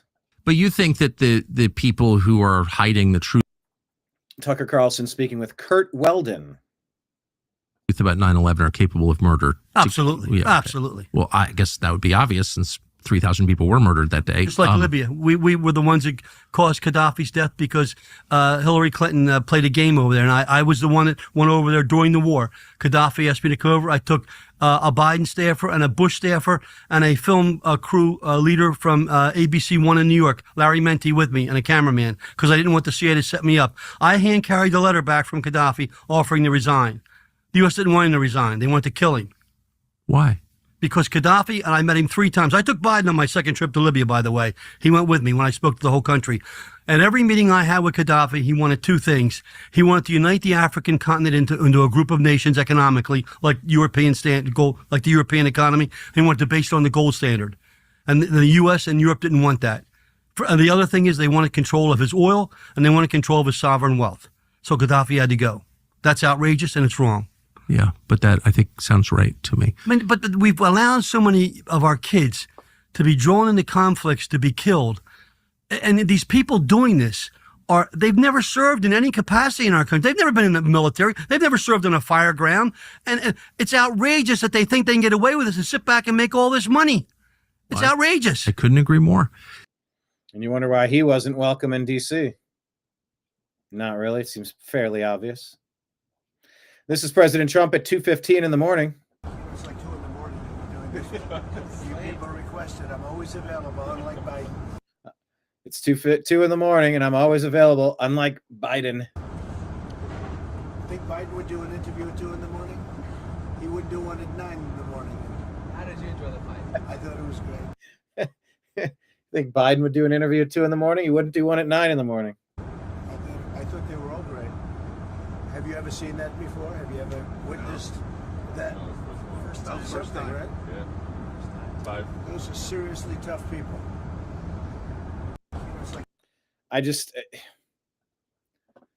We got really spoiled watching that first term where President Trump was out there every single day.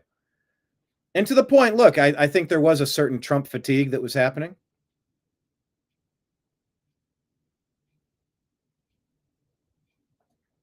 All right, David saying, I don't know who to trust. 3 of the Canadian 4 who are running are corrupt. Who's the 4th one? Is Poilievre running, or he's just the head of a different part of what's going on up there? I thought he was running to be the president, prime minister, whatever. David saying he doesn't trust doctors at all, really, or dentists. Yeah, it's kind of almost always seems like dentists are upselling you something. Trying to pump fluoride on you. Like, oh, Lord, I need to find a new dentist. Yeah, it is nice to have someone in office who's working every single day. Oh, all he does is golf.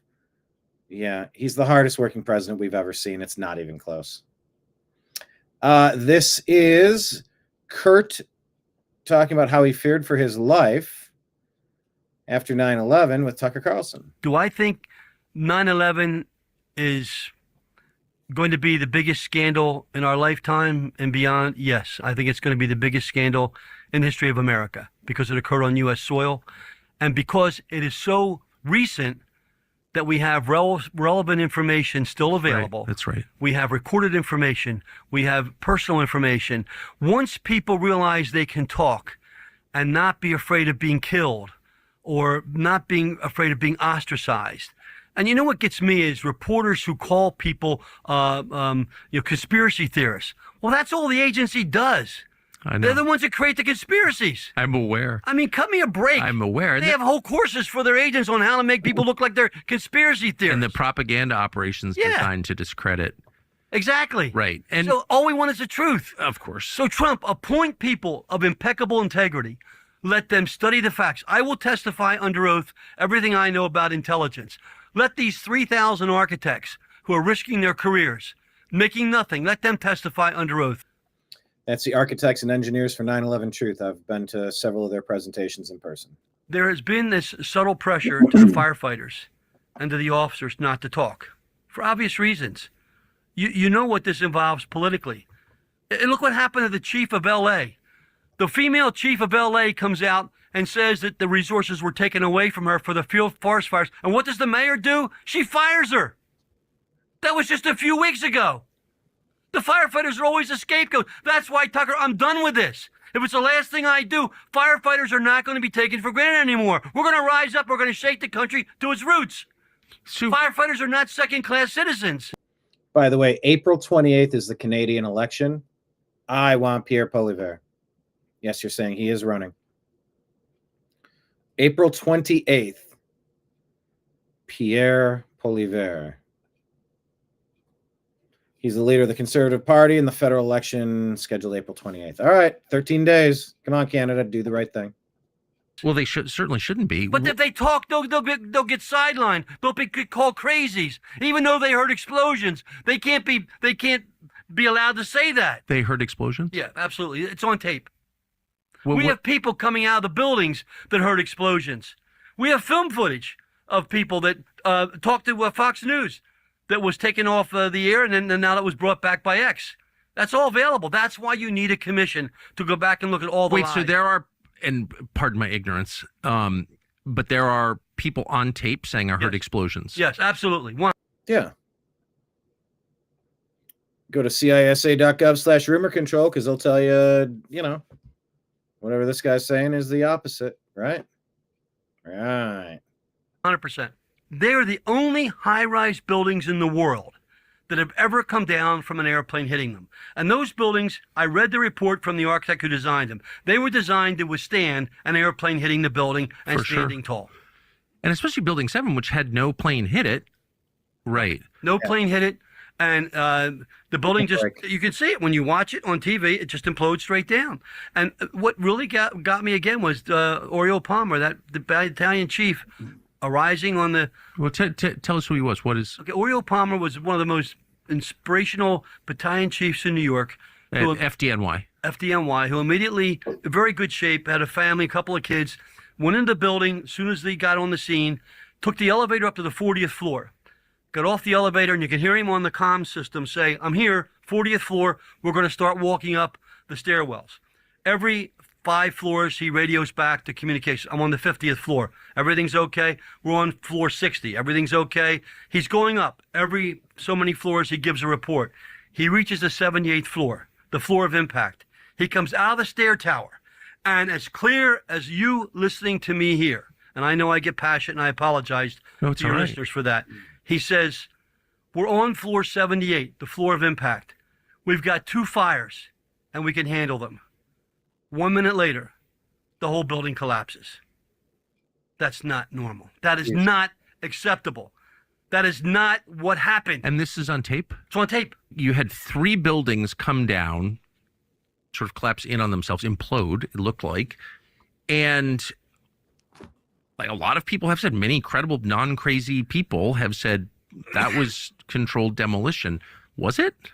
Well, when I got up there the day after, I had been in the Trade Center at the restaurant on the top several times. There's no way those 2 buildings could have collapsed into what they were there. We're just supposed to move on 24 years later.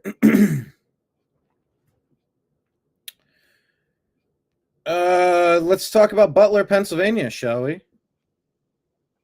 Congressional testimony. John Colin, who talks about the possibility of a second shooter, and he shows a video. This is Eli Crane saying this is what the Trump assassination task force must focus on. Where any this is from September. In this video, he shows a bullet traveling down a path and the disruption that round supposedly makes, and then flies into one of the stadium fence railings. It shows that it would have been very, very difficult for that round to travel the path that it did had it come from Thomas Crooks. I think that you need to bring this gentleman in, see his evidence, and if you don't think it holds water, then you need to make that assessment. But that was one of the things I said in my opening testimony. Far too often, especially as representatives, we're scared that if we investigate something that others are saying might be conspiratorial, then that might defame us or give us a lack of credibility. But I think no, you have to rule things out. Any investigation out there that's worth its salt will look at any theory and then try and disprove, debunk it, or see if it holds water and run with it. So, and I think that's what Bobby Kennedy's saying with autism and all sorts of other things. You need to have actual investigation. You have to have actual research into this stuff. And it hasn't been there. John Colin is somebody I think you guys should bring in here and look at the video evidence that he has of a bullet traveling, in a trajectory, in a path that would not have been able to come from Thomas Crooks. And I'd like to just echo this. The one thing that doesn't lie is bullet trajectory and also the coefficients that it carries. And I think that Eli and I had talked about this prior to the hearing, but also multiple times about John Cullen's video that does show, if you look at people who were injured and the actual line of sight and where it was to the stage, just kind of what the possibilities were and how many shots were truly taken. We got to get to the bottom of it.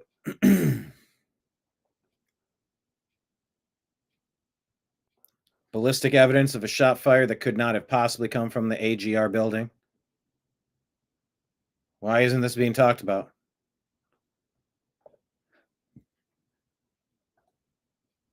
On 60 Minutes, clandestine reports, Zelensky admits that Ukraine does not have the strength to retake lost territory. In other words, Ukraine lost and Zelensky has no leverage. А нам не вистачає сил деокупувати. We don't have enough strength to deoccupy І це everything. зрозуміла It's an ситуація. understandable situation today. І тому Therefore, this war дипломатично will ця війна end закінчиться. diplomatically. Ми не визнаємо We will території not recognize the русскими, ті, territories які of тимчасово Russians for those that are окуповані. temporarily occupied. А нам не вистачає. All right, it cuts off there. Ohio State went to the White House.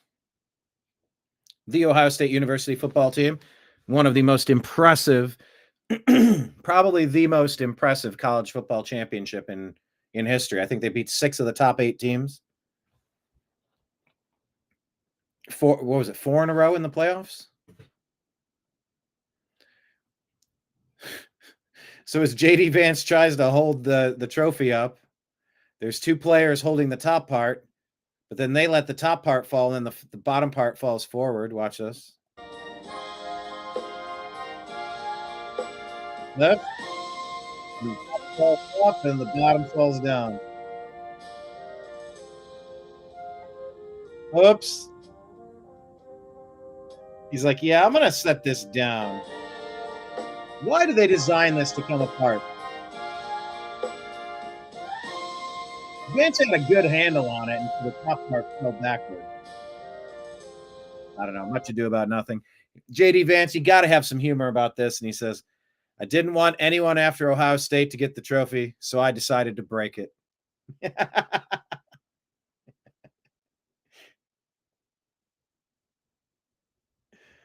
Kind of funny. It's all you can do at that point. You just got to laugh.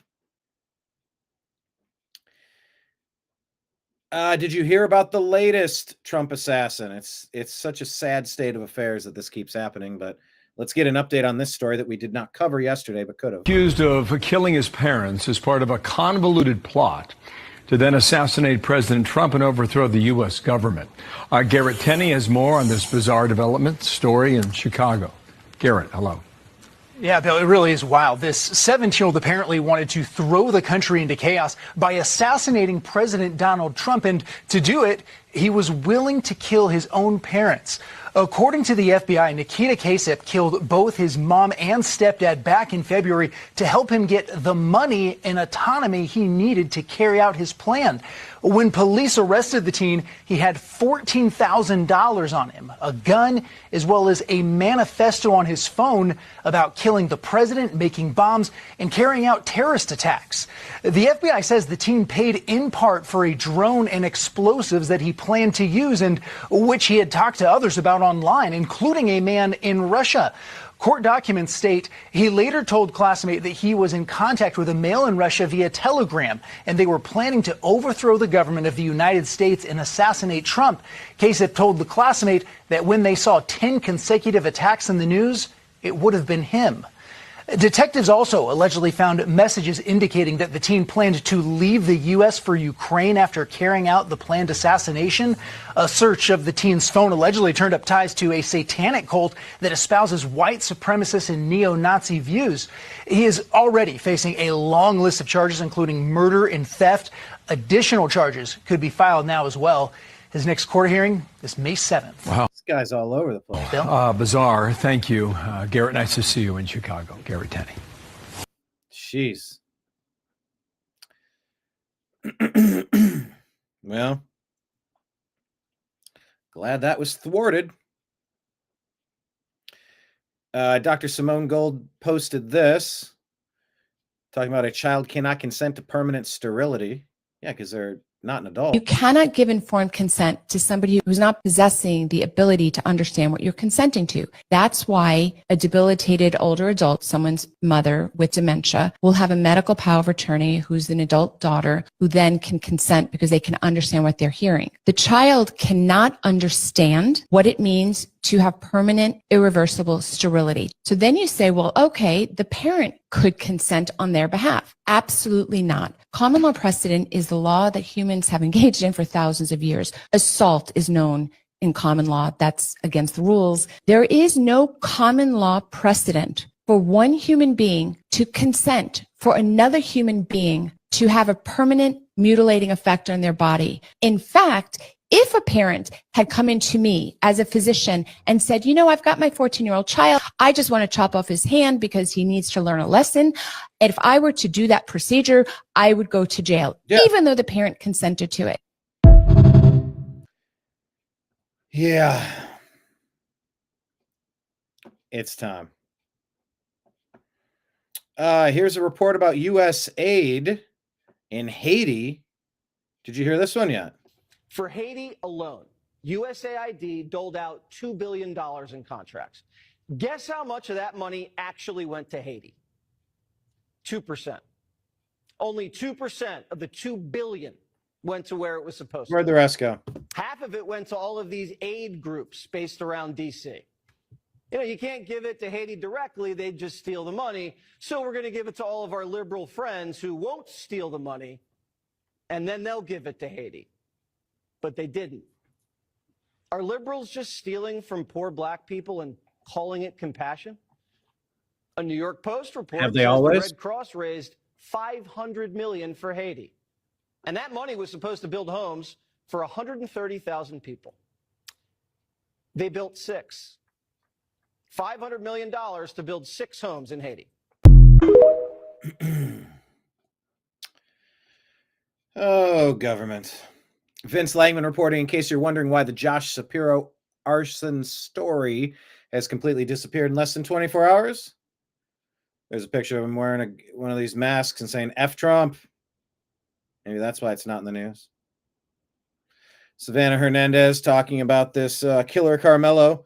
We live in a Texas where stabbing and killing someone results in a judge lowering your bond so you can go and commit more crimes. I spent the day looking into Texas district court judges, and the amount of citizens murdered after judges set bonds is criminal. Amuse is reporting on this Islamification in Philadelphia.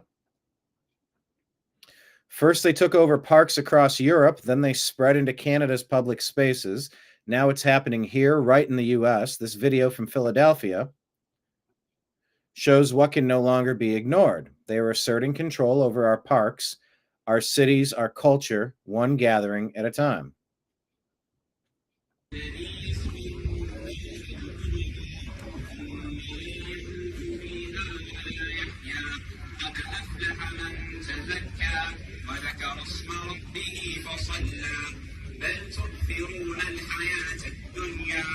Are any of these people in the country illegally?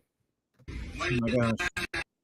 Why are you stepping on the computer, bud? You're changing the show. The remix by Nimbus. Thanks.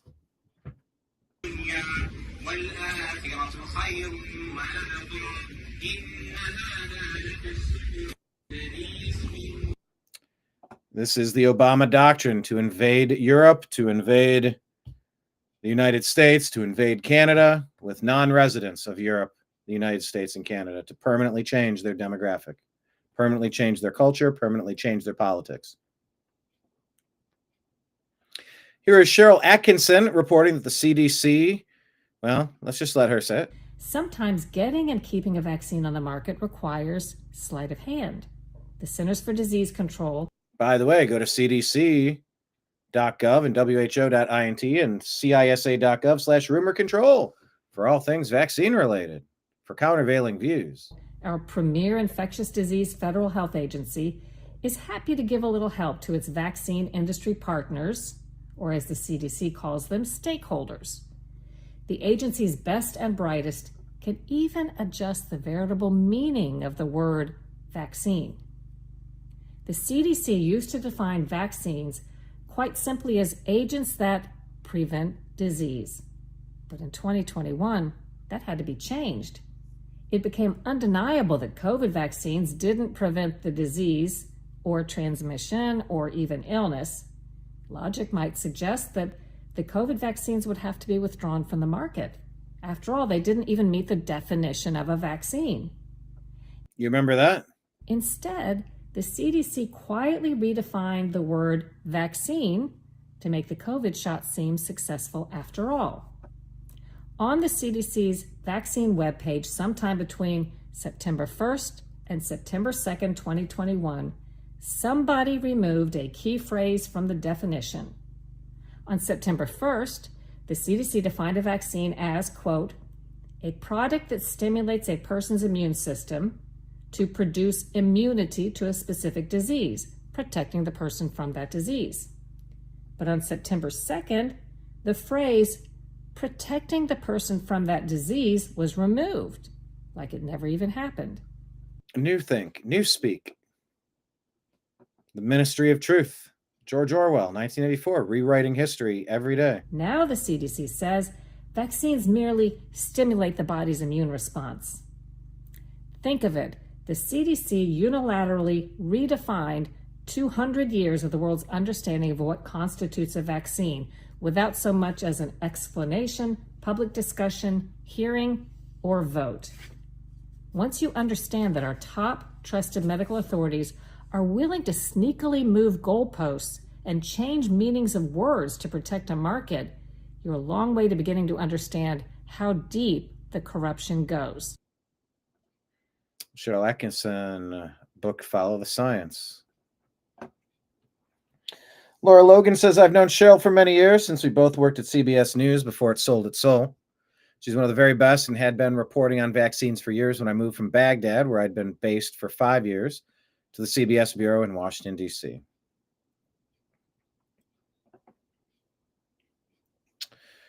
Speaker Johnson, Laura Ingram posts this, Speaker Johnson talking about what's happening with the rogue rulings in the House passing this new act. You know, we've had real abuse of this system where these judges, individual judges, will issue nationwide injunctions to stop President Trump's agenda. It's been abused. The statistics show it. Remember, 67% of all national injunctions over the last 100 years have been issued against one president. His name is Donald J. Trump. And 92% of those were issued by Democrat-appointed judges to the bench. We got to stop that. And you know, we've had real abuse of this system where the So there you go. No Rogue Rulings Act. This is kind of funny. We just shared this for fun. It said, deleting your toxic paragraph to text back, okay, is top tier self-control. AG says, so in the last few days, we've had a case of a neo-Nazi plotting to assassinate the Republican president and a declared socialist trying to murder the Democratic governor of Pennsylvania. These things may seem distinct, but they aren't. We have an environment where people are increasingly selling and trying to normalize hate against basic social structures, which inevitably serves to justify political violence. The neo-Nazis who claim Jews control the government are responsible for every bad thing are no different than the left-wing anarchists who claim the rich or capitalists control everything and are responsible for every bad thing. The only distinction is where they aim their hate. But these groups are both threats to our society, if not actively rejected and marginalized.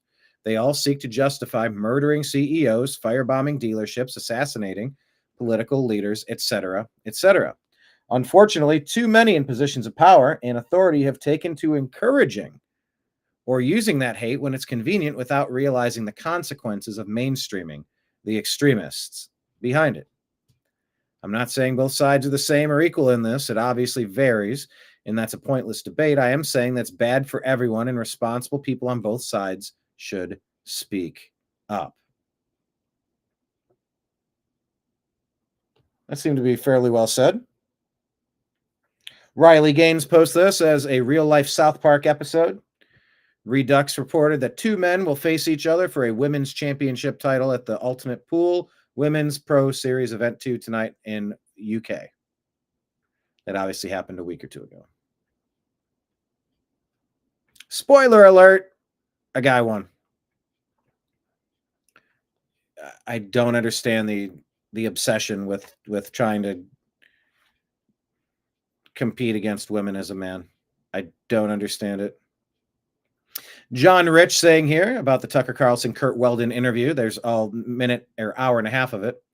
Anyone with a functioning brain knows that we were never told the whole truth about 9/11. Interesting timing for this interview. Things must be hotter than a lit match behind the scenes. Anna Paulina Luna talking about how quick we are to approve experimental drugs. But why is it hard to do the easy stuff? Dr. Williams, you're a former FDA economist. Can you please help me understand something? Why is the FDA moving faster to approve experimental drugs for billion-dollar pharmaceutical companies than it does to ban known toxins like benzene? First of all, I worked in the food section of FDA, not in the drug section, so I really can't comment on that. I will say that... just real quick, does anyone have a comment for that? Because we are at 41 seconds. Pharmaceutical? Nothing? Okay, sorry, continue. Okay. I will say that in terms of color additives, there's some misinformation out there. They're not banned in Europe. Actually, Europeans don't care that much about having color in their foods. The other thing is that you really have to focus on the amount of exposure. Simply saying something is a toxin or a carcinogen doesn't mean a lot. What matters is what the exposure is. For a second, and I appreciate your position, but what I will tell you is if you have something that's known to cause autism with children, you have a young child's brain that's developing, I don't think that that's misinformation. I think that the American people are trusting the FDA to ensure that they don't even have to worry about the levels of additive that has something that has a known detrimental effect on a child. Either which way, why are we adding fake stuff into product that should just be naturally made? Nimbus, can you please not? I think that would be the biggest argument. And I would say that big food wants it to be cheaper manufactured product because it's more of a net profit for them on the back end. Nimbus is helping me edit today's show, as you've seen. Keeps pawing at the computer keyboard. Yeah, let's just get the trash out of the food, please. This is Pam Bondi said we made an arrest in connection to the February firebombing of a New Mexico Tesla dealership in the March attack on the New Mexico Republican Party headquarters. We'll be prosecuting to the fullest extent, seeking 40 years in prison. No negotiating. Nimbus is knocking my phone over. This is fantastic.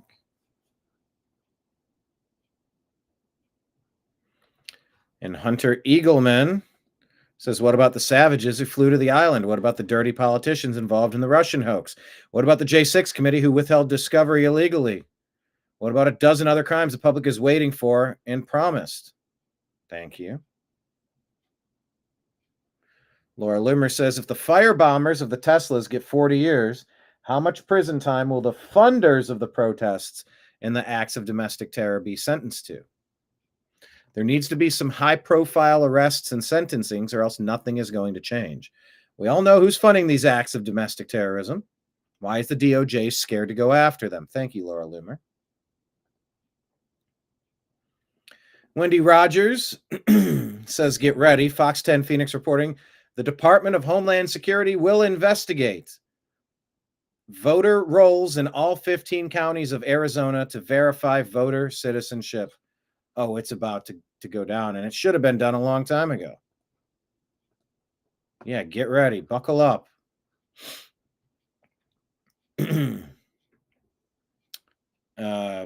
Conversation here about Maricopa County being rife with election fraud. I still have no idea how they didn't reelect Sheriff Joe Arpaio. Maybe they did, but maybe they were able to prove ballots showed the opposite. Our comment was, it's time to reclaim America from the traitors and the pirates. President Donald Trump on Sunday announced that he's launching a lawsuit against CBS and its news program 60 Minutes over what he claims are defamatory stories. Good for him. This is the man who was charged with the attack in New And Mexico. it's in connection. Long history of violence. So you don't let these people out. There's some breaking news moments ago out of New Mexico. Federal charges have been filed against 40-year-old Jamison Wagner. He's an Albuquerque resident, and it's in connection with recent arson attacks targeting a Tesla dealership. You might remember back in February, investigators found 2 Tesla vehicles on fire in the parking lot outside of a Tesla showroom in New Mexico. They also found graffiti spray painted onto the wall, some of that saying Nazi, saying ICE equals KKK. Here's a picture of the guy. They had good surveillance footage of him, the feds say. 5 to 6 vehicles in the parking lot were hit. We're told that Wagner will remain in federal custody pending a detention hearing. And Sandra, it kind of reminds you of that similar case in Las Vegas with the firebombing. They got that guy. Yep. He's looking at serious prison time. And Pam Bondi at DOJ, the AG, is saying if we catch you guys doing this, there's no plea deals. We're going to try to put you behind bars for 20 years. Yeah, just reading through this, the statement that came out, the Deputy Attorney General Todd Blanche saying hurling firebombs is not political protest. It's a dangerous felony that will prosecute to the maximum extent. And Pam Bondi saying let this be a final lesson to those that are taking place and taking part in this wave of political violence that is out there. Quite a message. Yeah, and no plea deals. So if they're convicted, they're in trouble. Good. The guy has a long history of violence, according to Elon Musk. Yep, there's Bukele talking about MS-13.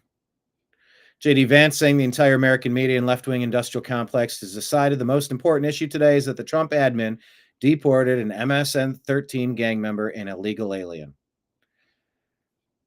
So they're calling for some of this to be legislated a little bit more publicly so everybody can kind of get their eyes on it.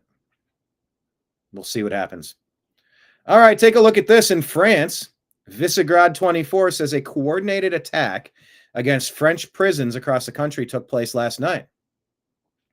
Gangs attacked a large number of prisons with automatic gunfire or setting cars of staff ablaze. The attacks took place in all of those places.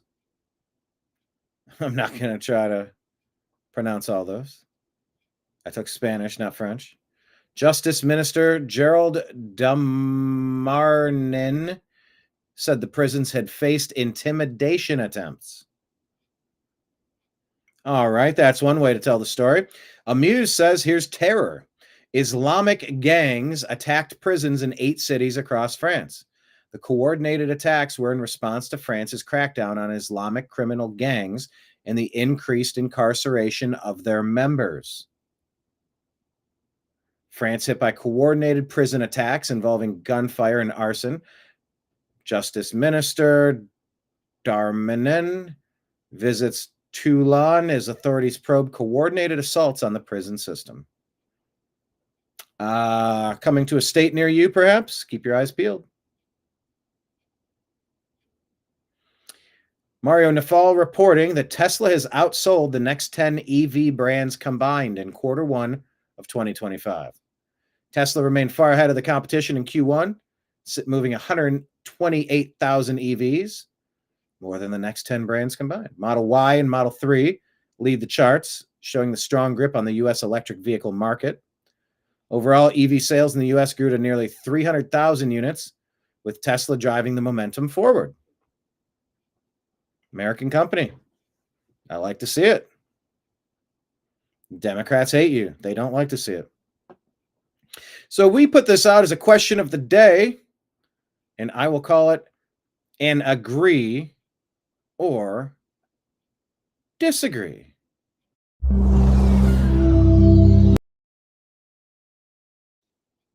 Do you agree or Nimbus just kicked my mouse because it got too close to his paw. He's been an awesome co-host today. Bella's Chan saying, isn't it wonderful to have such a funny, handsome co-pilot? Oh, I'm blessed. I am so blessed. If you move your tail, I won't touch it. There we go. You good? Okay. So agree or disagree? If you are found guilty of human trafficking as a U.S. citizen, should you lose your citizenship? Let's take a listen to this report. 2 citizens in the U.S. charged with smuggling kids, child trafficking at the border. Just days ago, Border Patrol believes that these 2 women, these 2 American citizens, both of them, tried to Why aren't they showing their faces? smuggle 2 little girls across the border. They were nabbed at a checkpoint in Westmoreland, California. The 10 and 12-year-old girls from Mexico, asleep in the back seat. But the agents quickly realized that these were not their children. These were not their relatives. Nothing matched on the names or IDs as they scanned for information on these individuals. These women face smuggling charges, and it happened at the El Centro border sector of the border. Gregory Bovino is the sector's chief patrol agent, and he says that it is almost unbearable to think what heinous crime awaited these little girls. Chief, thank you very much for being here. This is a story that we have covered a lot as we have seen these different examples. Is it your contention that these women are working, they're American citizens working for Mexican cartels and part of a smuggling operation? Is that the charge? Yes, Martha, and good afternoon. Thank you for having me. Undoubtedly, these 2 United States citizens are working for the cartels. The cartels control just about everything on the south side of that border. So undoubtedly, they were working for cartels. And I think it's important to realize that a cartel or a human smuggler will stop at nothing to make a profit, including smuggling unaccompanied juveniles north for unknown reasons. Unknown reasons. You could sort of assume the worst, right?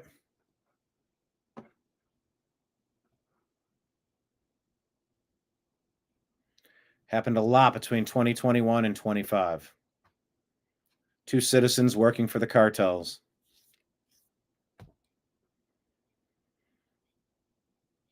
Mel Gibson just posted this incredibly important truth. Please watch and share the video below about these buildings collapsing as if they were planned. Never forget, but forget World Trade Center Tower 7. One that wasn't hit.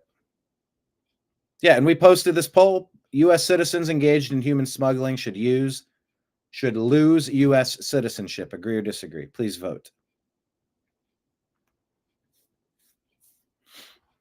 I think I mentioned Mike Benz with the World Justice Project.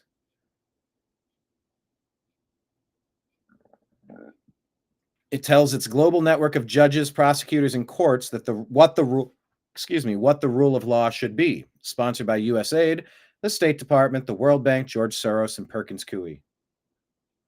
Okay. Now here's a video. Eyal Yacobi says at the University of Amsterdam, jihadists beat students with sticks. Europe is committing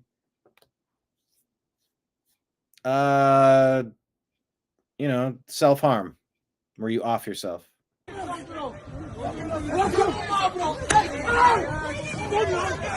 It's that guy right in the eye. That guy right in the eye.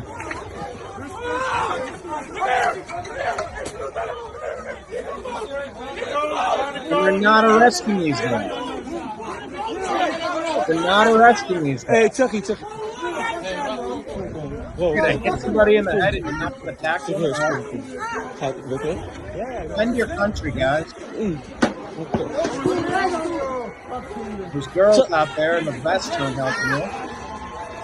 You need to arrest them.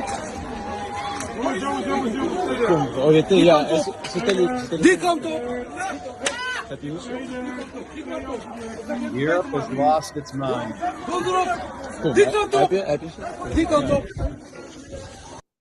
Make Europe great again. Headscarf, it's a wood, hits him in the neck side, back him right in the face. Back him right in the head. This guy's just standing around watching it all happen. Nobody's going to defend you is part of the point of this.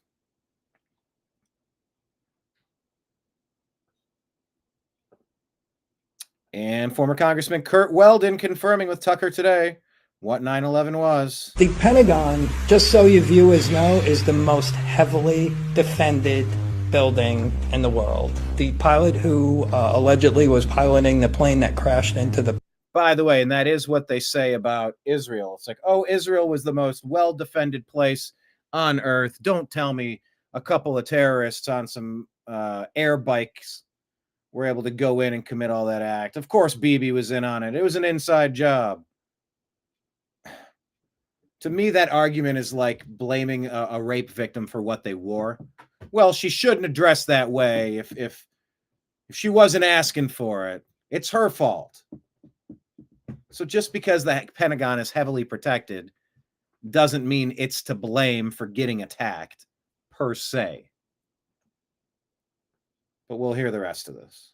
The Pentagon, just so you viewers know, is the most heavily defended building in the world. The pilot who allegedly was piloting the plane that crashed into the Pentagon, his name was Hani Hanjour, and he, according to the 9/11 Commission, was the worst pilot out of the bunch. Now, worst pilot out of the bunch, but by the way, where's the video evidence of the plane hitting? I've never seen it. They supposedly were training on Cessnas. So he went to this flight school, and he was such a poor pilot that the instructors wouldn't even certify him on flying a single engine propeller plane. Yet he is supposed to have taken this commercial jetliner and done some aerobatic maneuvers to bring it in almost ground level and go into the side of the Pentagon. So at the time it had an active surface-to-air missile defense, so they could shoot down incoming planes. There are more security cameras around the Pentagon, even back then. The FBI confiscated between 80 to 90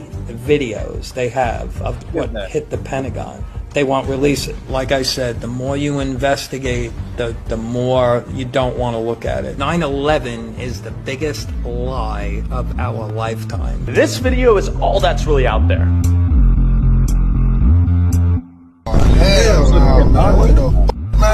It's just this.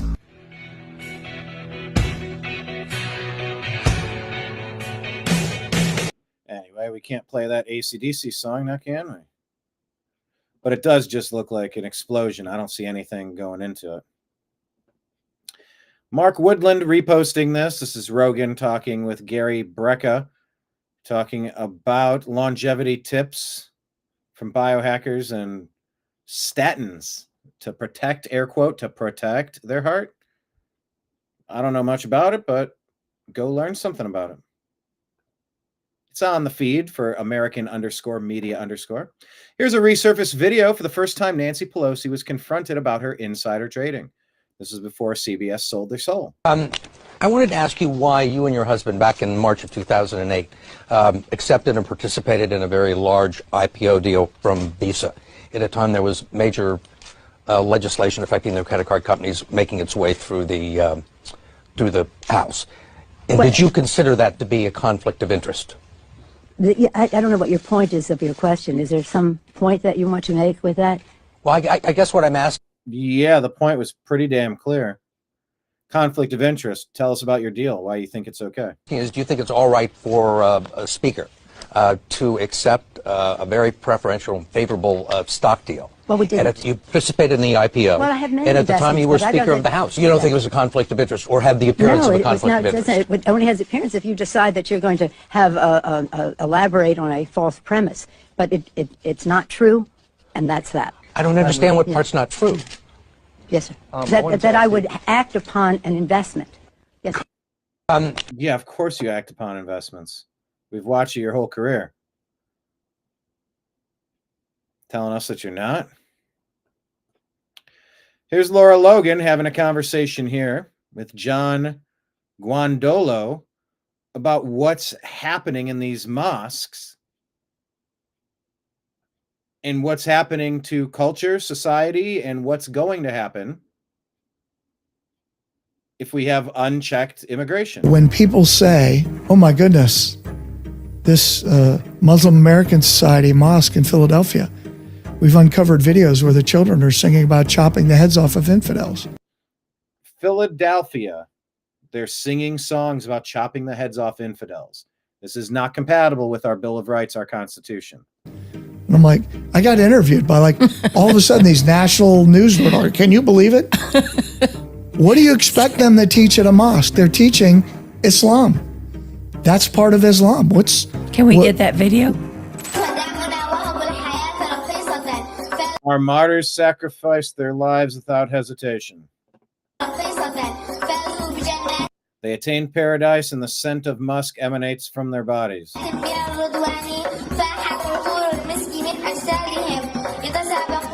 They compete with one another to reach paradise. Will Jerusalem be their capital city? Or will it be a hotbed for cowards? We will defend the land of divine guidance. We will sacrifice our souls without hesitation. We will chop off their heads. And we will liberate the sorrowful and exalted Al-Aqsa Mosque. We will lead the army of Allah, fulfilling his promise. And we will subject them to eternal torture. Did that mosque get shut down? No. Was there an FBI investigation? No. Did the Philadelphia police open an investigation? No. Why not? Seems like all those things should be happening. Peachy Keenan reminding us that the Democrats' top 4 heroes in America are now: 1, a murderer named Luigi, who used a gun; 2, a murderer named Carmelo, who used a butcher knife; 3, an MS-13 illegal gang member, allegedly; 4, a Palestinian Hamas supporter. Good job, Democrats. And wokeness says, say his name, Jacob Crouch. What happened to, let me look him up.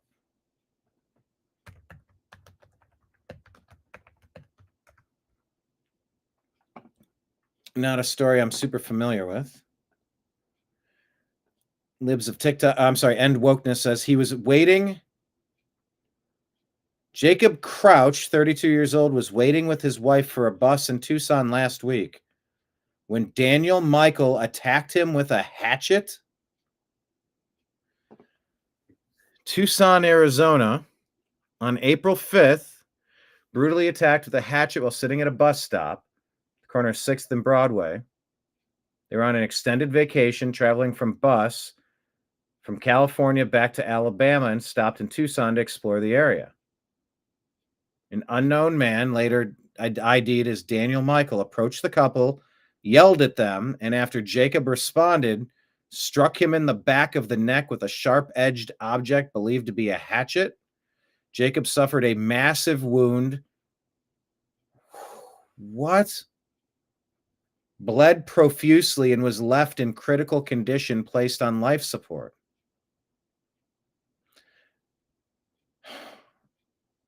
Kristen shared that the couple had been grieving the stillbirth of their son Brooks in May 24, and this incident compounded their trauma. Surveillance footage captured Daniel Michael walking away calmly, which helped investigators ID him. Search of his apartment found the hatchet and clothes worn during the attack. He denied involvement initially, later admitted to confronting him, but claims he was heavily intoxicated and couldn't recall the details of the incident. As of April 11, Jacob is still fighting for his life, with loved ones stating that he is not expected to make it. Oh, shit. This case highlights issues of random violence in public spaces and the challenges of ensuring safety in urban areas, raises questions about mental health and substance abuse, given Michael's admission of heavy drinking, though no deeper motive established.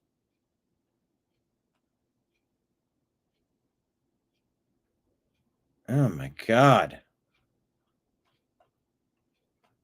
I didn't even hear that story. Did you? Let me do a search on home. Let's paste.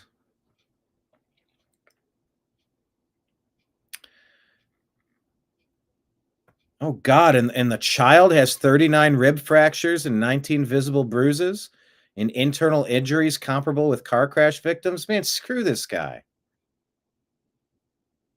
Hang on. That's a different story. Because there was a kid there, right? Not expected to make it.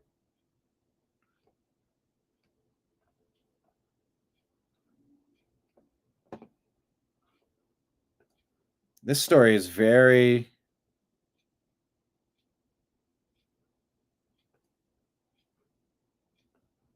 bad.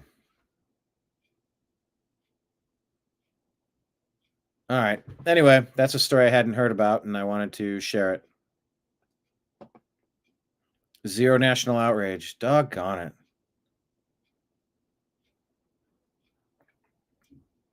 Charlie Kirk posted this SNL skit here saying that the culture is shifting and it's hilarious and promising. First time in 15 years, I've seen the LGB third rail be mocked on TV. Emily Ratkowski says she's disgusted by the Blue Origin space trip. Are you disgusted by Blue Origin going into space? That space mission this morning, that's end time shit. Like, this is beyond parody. Saying that you care about Mother Earth and it's about Mother Earth and you're going up in a spaceship that is built and paid for by a company that's single-handedly destroying the planet. Look at the state of the world and think about how many resources went into putting these women into space. How are they single-handedly destroying the planet? They've revolutionized supply chains. You could order something and have it within an hour. I mean, the amount of extra trips made by people in their personal vehicles compared to having things delivered, that's actually a really good thing. That's a huge net positive for our supply chain. For what?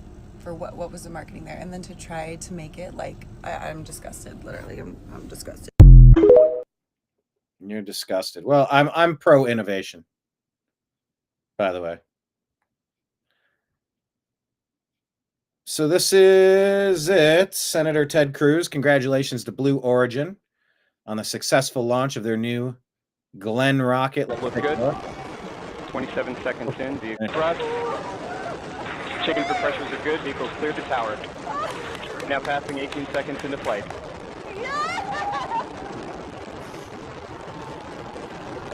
Engine chamber pressures look good. 27 seconds in. Vehicles now begun the pitch roll maneuver to point down range. Body rate responses are nominal. Thrust. Checking for pressures are good. So there you go. Dave Limp says we did it. Orbital. Great night for Team Blue. On to spring and trying again on the landing. Here's another view. Ted Cruz says the innovation of America's commercial space industry is unmatched, and I'm proud that Blue Origin has a strong presence in our great state of Texas. Thank you, Team Blue. Here's Blue Origin. It's a lot of people working on that. The Jeff Bezos-led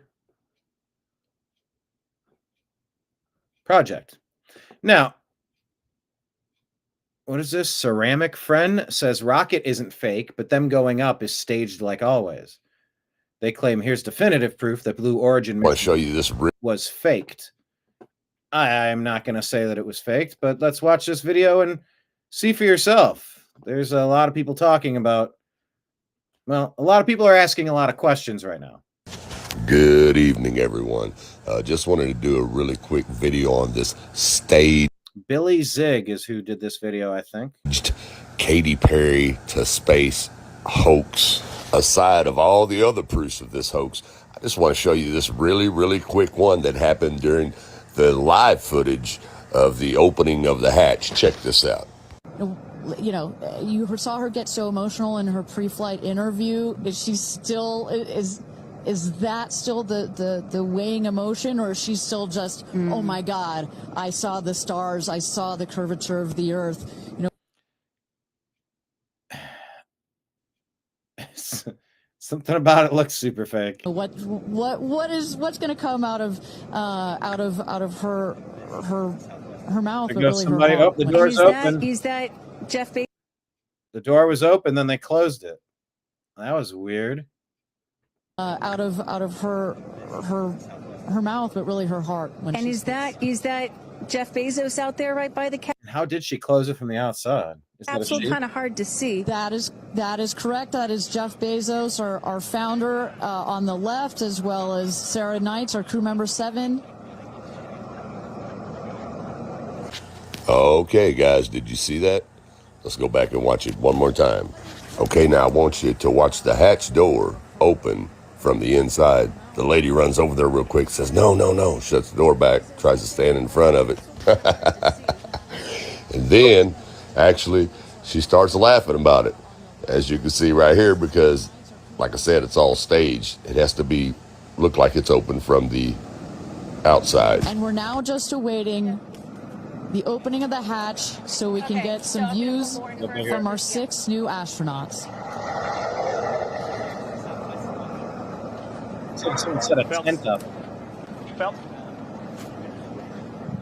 And I would imagine Lauren Sanchez in seat 1 will be coming out first. That is correct. They'll go. She's in seat 1, which is next to the left. The left window there.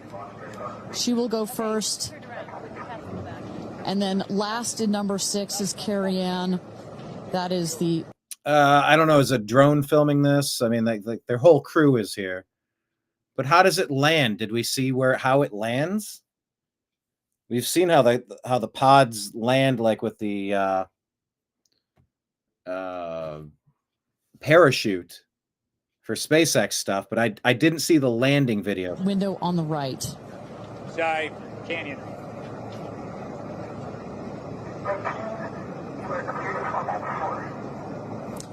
See those vans arriving. Those are friends and family.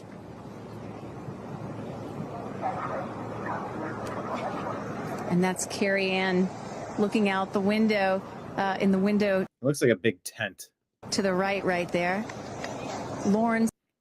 And they weren't piloting this, is my understanding. They were just spectators. Sanchez on the left, and you really get a sense for just how big these windows are. I mean, when you're inside this capsule, it's almost as though you're getting a full 360 panoramic view. One of the cool features of this capsule, the largest windows of any spacecraft. So over a third of the surface area of this craft is windows, and that's on purpose. There were many meetings with our founder, Jeff Bezos, where our engineers brought him some windows. He said, nope, make them bigger. They come back, said, nope, that's nice, but make them bigger. And what you get here, why is that so? And that's a lot of vehicles around. Is that because they were able to land it precisely where they wanted it to, and they knew exactly how to pre-position all these people and vehicles and cameras? Maybe. Important. So many of our astronauts have said, when I got on my seat, I looked at outside my window, and I turned around and I looked at the other 5 windows, and my brain created a panoramic view, a panoramic photo of it, because so much of the capsule is windows, and it makes for just an incredible experience. Sarah. Good? Okay, here we go. Here goes Jeff Bezos to open the hatch.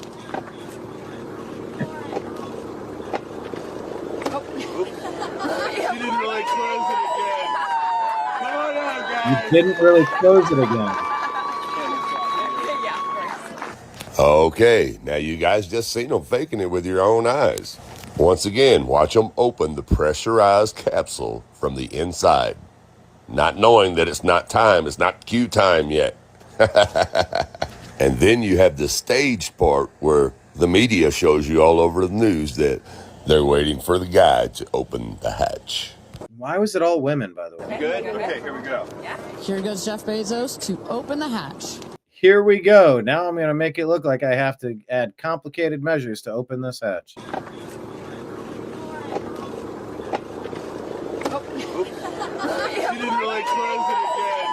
You didn't really close it again.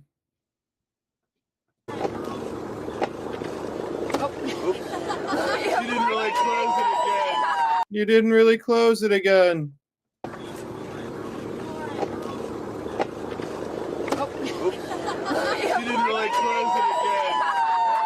It does look like a tent. Hold on, guys. And he says, come out, guys. These are all girls. He misgendered them. Once again, you've been fooled, people. So I don't know what's going on here, but, you know, they're saying they went up. I think a robust space industry is good for America, so I'm in favor of it, generally speaking. All right. Charlie Kirk reporting that President Trump's envoy, Steve Witkoff, just spent 5 hours with Russian President Vladimir Putin, and Russia is ready for a permanent peace, laying out his requests. This is a major new development. Pray for peace and an end to the killing. Let's listen in. Do you really see a deal emerging? Are you confident? I think you used a very good word there, Sean, emerging. I do. This is the third meeting I've had with him. This last meeting lasted close to 5 hours. We had two of his key advisors in the room at the time, Ushakov and Kirill Dmitriev. And it was a compelling meeting. And towards the end, we actually came up with, and I'm going to say finally, but I don't mean it in the way that we were waiting. I mean it in the way that it took a while for us to get to this place. What Putin's request is to have a permanent peace here. So beyond a ceasefire, we got an answer to that. Do you really see a deal emerging? So what is it? Now the ball's in Zelensky's court, or Trump is calling the shots because we've been the one financing it? I don't know. I would sure like to see an end to this. Donald Trump Jr. says, no one in my father's administration has fought harder to end this war and bring a lasting peace deal between Russia and Ukraine than Steve Witkoff. The establishment hates him for it, but real leaders fight for peace, not war.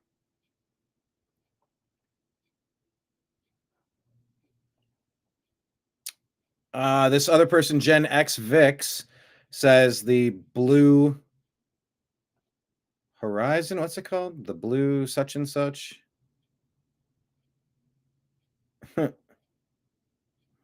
Health Rangers asking, be honest.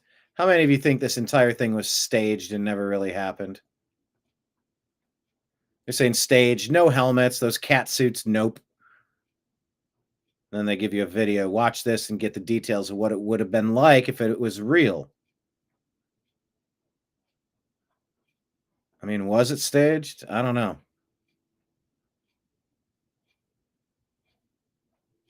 I just don't know. All right. And that is what I had prepared for you today on the Agree to Disagree show. Well, the TNAM AM show, rather. The TNAM AM show, a division of the Agree to Disagree show. Thank you all for joining us today. Please link up with us in more places than just however you're watching us today. By the way, hit like, hit subscribe, however you're watching. Follow the New American Media by searching the New American Media on Instagram, Facebook, True Social, Rumble, Odyssey, Twitch, Kick, DLive, YouTube. We're also on Telegram and Signal at TNAM and TNAM Chat. We're on X at American_media_, and you can subscribe to our podcast under the Agree to Disagree show on Spotify and Apple. If anybody would like to sign up on Patreon for the New American Media, as little as $5 a month, as much as, what is it, 1,000 or 10,000 a month? However, just need a couple of really big donors to really lock in our operations over here. But all of it's good, even if it's a cup of coffee a month. It all adds up. It all helps. We're on Patreon, like I said, at the New American Media. Venmo donations at Brian Engelman, Cash App, $ Brian Engelman, PayPal at Fuzz Installment. All on the screen at the bottom if you want to deposit and reference it later. It's all appreciated. Yes, David doesn't believe it. There's enough weirdness to it. I got questions. And he says, thank you again for our time today on the show. Yes. Thank you for being here. I enjoy unpacking the news together. We're all trying to figure it out as we go. So I'm going to sign off for now. I'll be back again tomorrow. Get outside, have some fun, get some stuff accomplished. Live your life, people. Signing out for now. I appreciate you. I love you. And we'll talk to you again soon. Take care. Peace.